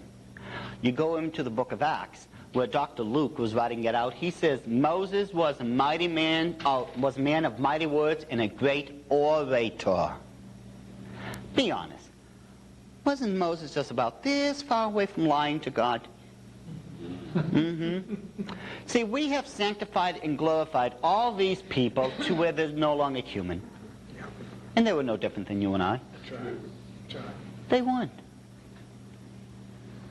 Anyways, Moses had a good reason for not wanting to do this. And we'll get into that. But anyways, then Moses finally is whining. He says, oh, send my brother Aaron. God says, okay, listen, I've had it with you. Aaron's going, so are you. Now get going. I loved it. God put down his foot. Now, here we have Moses on one side. Now we have to look at Pharaoh's side. You see, Pharaoh was brought up literally with the silver gold spoon in his mouth. This guy was given the best of clothes, the finest furniture, arrayed in gold and silver. If he wanted to get from point A to point B, they put him in a chariot, a litter, on a horse-drawn cart, whatever. This was the physical embodiment of God on the earth. You have to understand this is the Egyptian mentality. This was God. He could have stood on the top of these pyramids, and it didn't matter where he looked or how far he looked, he owned it. Those millions of people down here, that's my property.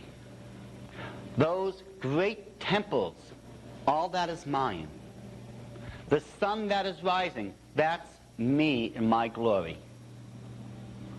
People, this is impressive. For one person, this was outrageously impressive. Now think about this for a second. How many people, by the way, have ever seen the Ten Commandments by Cecil B. DeMille? Oh, yeah. Raise your hand. Isn't that wonderful? My goodness, I mean, what a display. It's not biblically accurate, let's face it. But it's a wonderful movie. If you remember when Yul Brynner, right, bald-headed guy? Yeah. Right. He's sitting in his palace, Nefertiti is over here. That was almost an actual perfect reproduction of the actual temple itself. Now I want you to think about this a second. You are the God King upon the face of the earth. You're here, your wife here, kids here, court advisors and everything, and Moses and Aaron decide to show up.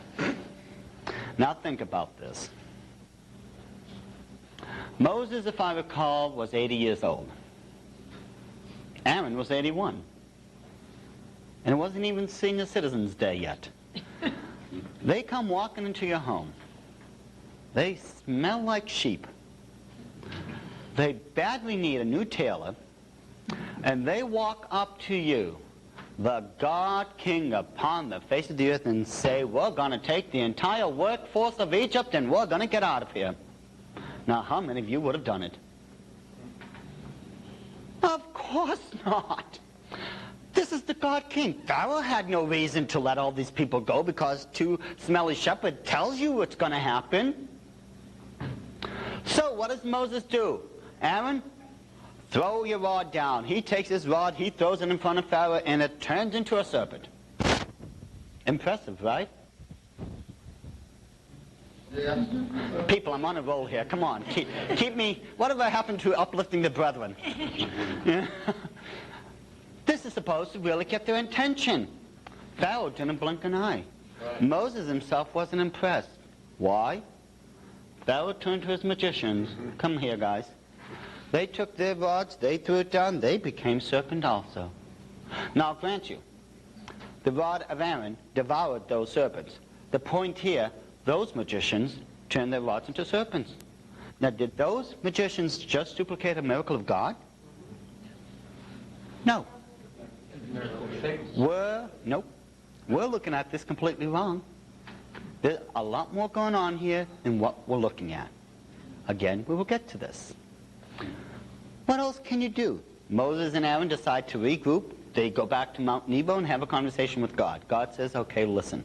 Pharaoh's going to be down by the Nile River, and what's really going on here, and I can explain this to you, because Pharaoh was actually going to perform an occult ritual. As the sun god, he was required to bless the water, so that the water, which is a symbol of life, would bring forth life abundantly. This is what the ceremony was about.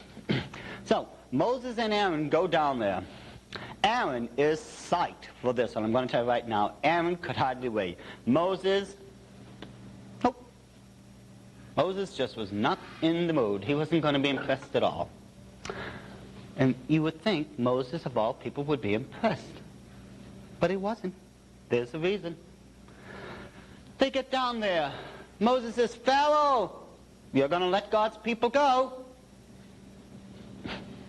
I can picture, I'm not kidding, maybe this is my evil twin Skippy talking again, but I could picture Pharaoh here, Moses telling Pharaoh, you're going to let God's people go, and somewhere over here is Aaron, so psyched, so wanting to do this next miracle, he's like this to Pharaoh, no, wait, one more day, just one more day. I could see Aaron doing this because, you see, Aaron's going to pull off one of the biggest miracles that these people have ever seen. What does Pharaoh say? Moses? No. Aaron goes, okay. He goes skipping all the way to the Nile. He takes that rod, he just slams it into the water. The whole thing starts turning into blood. Now that's quite the feat. Was Moses, was Pharaoh impressed? Nope. You say, you didn't see this in the Ten Commandments, the movie. What happened, though? Moses called his occult buddies over again. They struck the waters also, and it turned into blood. Again, they on the surface, duplicated a miracle of God. Strike two for our side. Moses and Aaron leave. They come back 1 week later and tell Pharaoh, you're going to let my people go. I'm sure by now Pharaoh has had it with these people and is trying to convince them in a not so pleasant way to get out of Egypt. Nevertheless, Aaron turns to the water and he calls forth the frogs. I mean, the frogs are going everywhere. They're in the bathroom, they're in the bedroom, they're in the TV room, they're in the game room. They are everywhere. Was Pharaoh impressed? Nope. Pharaoh turned to his magicians. They come forth, they raise their hands, and they bring the frogs out of the water. Strike three for our side. Now, something is going on here, folks. God isn't sending his representatives down to be beaten, is he? No. See, we have missed a very important part of the entire story here that we're not paying attention to. First of all, was Pharaoh impressed? No. Pharaoh was not meant to be impressed because before God sent Moses and Aaron into Egypt, it says in the scriptures that God had already hardened Pharaoh's heart. You can't harden someone's heart and then expect to impress them. Was Moses the one who was supposed to be impressed? I'll take that as a no. I'm desperate. No, it wasn't supposed to be Moses, because Moses had already seen all these miracles when he was in the occult himself. This was old hat. These were old tricks. He wasn't impressed. That's why he didn't want to do it to begin with. I've seen it. Big deal. If it wasn't Pharaoh and if it wasn't Moses, who was supposed to be impressed here? No. Aaron was psyched. How about 2.5 million Jewish people who were held prisoner for 400 years in an occult polytheistic society? They were under bondage in this occult world for 400 years. Anything that was remotely of God had been completely washed out of them by the occult. No. God used these 10 punishments. He was using a 3-part psychological plan here. It was flawless beyond anything we could even begin to imagine. The first 3 miracles, the one of the serpents, the one of the blood, the one of the frogs. God, did those miracles duplicate God? No, it was the other way around. God was duplicating those in the occult. He did this to let his children know that I am God, I can do anything those people in the occult think they can do. The next 6 ones, God used to let his people know I can outdo those people who think that they can do all these things in the occult. And if you remember, even the priest of that religion said, surely this is the finger of God. The last part of the plan, the 3rd part, was where God struck the firstborn of every single household of Egypt. This showed to his people, I am the God over those occultists, I am the God over Pharaoh, I am the God over life and death. I am God. This is what he was doing. And did it work? It got not only his children attention, but everyone in Egypt. Even Pharaoh and everyone else had to admit, this is God. This is what was going on. These people had to learn one of the hardest lessons possible because of their stubbornness. They were so caught up in their occult traditions and their occult beliefs that in order for God to finally get their attention, he had to go to the extreme measure of death itself by loosing the angel of death.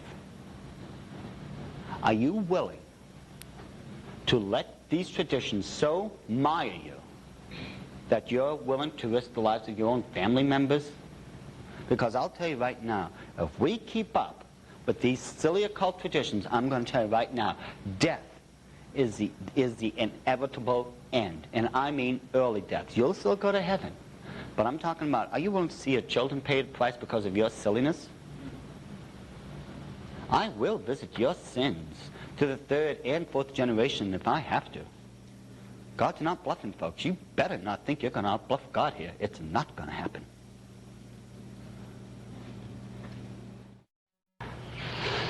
The Illuminati, you have to understand, witchcraft of any sort is based upon the foundation of astrology. Nothing can happen unless the planets and such are in the proper conjunctions. They can't mix a potion, cast a spell, summon a demon, so on and so forth, unless all the celestial bodies are in the correct position. This is their foundation. Our foundation, God be praised, is a firm one, Jesus Christ. Amen. This is the sure, as the Bible says, the sure foundation. Now, the Illuminati use the ancient astrological methods to do everything. According to the ancient methods of astrology, the sun was the first celestial body in our solar system. Then it was Mercury, Venus, Earth, Mars, Jupiter. Jupiter would be the sixth body in our solar system. Now, how many planets are there? You can't answer this. How many planets is in our solar system? 9, but there was just a 10th, Oscar. There is a 10th one. It's not 9. How they discovered this was Halley's Comet. See, Halley's Comet, when it came by first at the turn of the century, this is how they discovered Pluto. Halley's Comet has an elliptical orbit like this. However, something happened. It went like this, and then like this. This is how we knew that there had to have been some type of body out there that was changing the gravitational ellipse. That's how we discovered Pluto. We have recently found that it did 1, 2, then this. There's actually a 10th planet. We have called it Planet X for now until we have physically, seen it with the telescope and we can mark its course. Once that happens, it'll be given a name, okay? Technically speaking, there are 11 bodies in the solar system. Jupiter is the 6th one. Jupiter is the center of our known solar system. Bringing this back countless thousands of years now, there was a great war in the celestial heavens. We know this was when Lucifer was contending with God. Isaiah chapter 14, verses 10 through 14 fills us in that Lucifer wanted to be God. Ezekiel chapter 28 fills us in about wisdom, the wisdom of Lucifer. He was perfectly filled with wisdom. You check the translation, the Hebrew carefully. You could not drop one more eye drop worth of wisdom into this being without him splitting. This is how perfectly filled with wisdom he was. Now, keep this in mind because he wanted to be God. He wanted to be the center of all creation, didn't he? Okay, let's bring this up to December 6th in this year. How many people have heard of the Galileo Space Probe 2? Okay, remember Galileo Space Probe 1? Oh, no one does, okay. Really? And where would 3 fall in this? After 2. Thank you. You're welcome. I wasn't sure. He went to a public high school. I was just verifying this. Galileo Space Probe 1 was sent to the outer rims of our known solar system. It was supposed to fly by Pluto and just keep going for however long. The Galileo Space Probe 2 is destined to reach Jupiter and start circumnavigating it and taking photos, okay? Well, what most people don't realize is shortly after the Galileo Space probe took off, we lost it. It got lost. This is true. And it's no small coincidence that the day before it was supposed to arrive there, we found it. This is all too convenient, folks. You see, one thing that's very unique about this particular space probe, when we look at every single space probe we've ever sent up there, it had those massive solar panels. This way it would charge the batteries and give it power, correct? Yeah, right. This one doesn't have that. It is powered with 49.7 pounds worth of plutonium. Okay. You need exactly 8 ounces worth of plutonium to cause a thermonuclear detonation. Keep this in mind. Well, we have the Galileo space probe circling Jupiter right now. December 6th, this is supposed to start falling into the gravitational well of Jupiter, and about 30 minutes later, it's supposed to be crushed. Do you remember just like that recent satellite we had up there? Supposedly it took all those photos, yada, yada, yada. Well, something different is going to happen this time. According to, if you know anything about quantum physics, and you don't have to be a rocket scientist to understand this part of it, once this space probe, its orbit has decayed, it's going to fall into this well, gravity well, and be crushed. Now, by theory, you have to understand something's going to happen here of incredible proportion. Jupiter is not a planet. It is a gaseous star that has never been ignited. It has the same hydrogen and helium chemical composition that our own sun right now has. Once the space probe has fallen into the gravitational well, it's going to crush the entire material of it. It's going to force an implosion, which will cause an explosion, which in theory will light Jupiter. Explosive train. Okay? Once this happens, if it happens on December 6th, 13 weeks later, exactly 91 days, on March 6th, the Illuminati plan to take over. Now think about this. What was the celestial miracle that heralded the birth of the Messiah? Star of Bethlehem. If you're going to bring in a false Messiah, how about a false miracle, a false star? As I told you before, when you examine these things in the occult, everything has just been reversed and perverted. It's never changed. Satan has never come up with something original. He says, well, I'm going to do the same thing, except I'm going to change it and do it better. Right. This is what the Illuminati is up to right now. Now, we don't know if this is really going to happen. No one's tried to ignite a star before. But I guarantee you, if it actually does happen, now it could be off by a day or two, because no one's attempted something like this as far as the getting the orbit down to this type of specification. But once that does go in, if it explodes like a thermonuclear reactor, you're going to get a whole new star here. The sixth body, the center of the universe, the star, which is the bright star, the morning star, which has already been pre-named to be Lucifer. Lucifer meaning the morning star. This is what they're up to. If it doesn't happen, and I'm praying it isn't, the next time that they can move will be between 2004 and 2007. That's when the planets will be in the right position. Now, the reason they'd move on March 6th is because you will have the grand alignment of the planets. This has more occult significance. It would take me hours just to explain it all. But the planets are going to be to where you could draw a line from Sun and run it straight through Jupiter itself. Okay? This is why they want to cause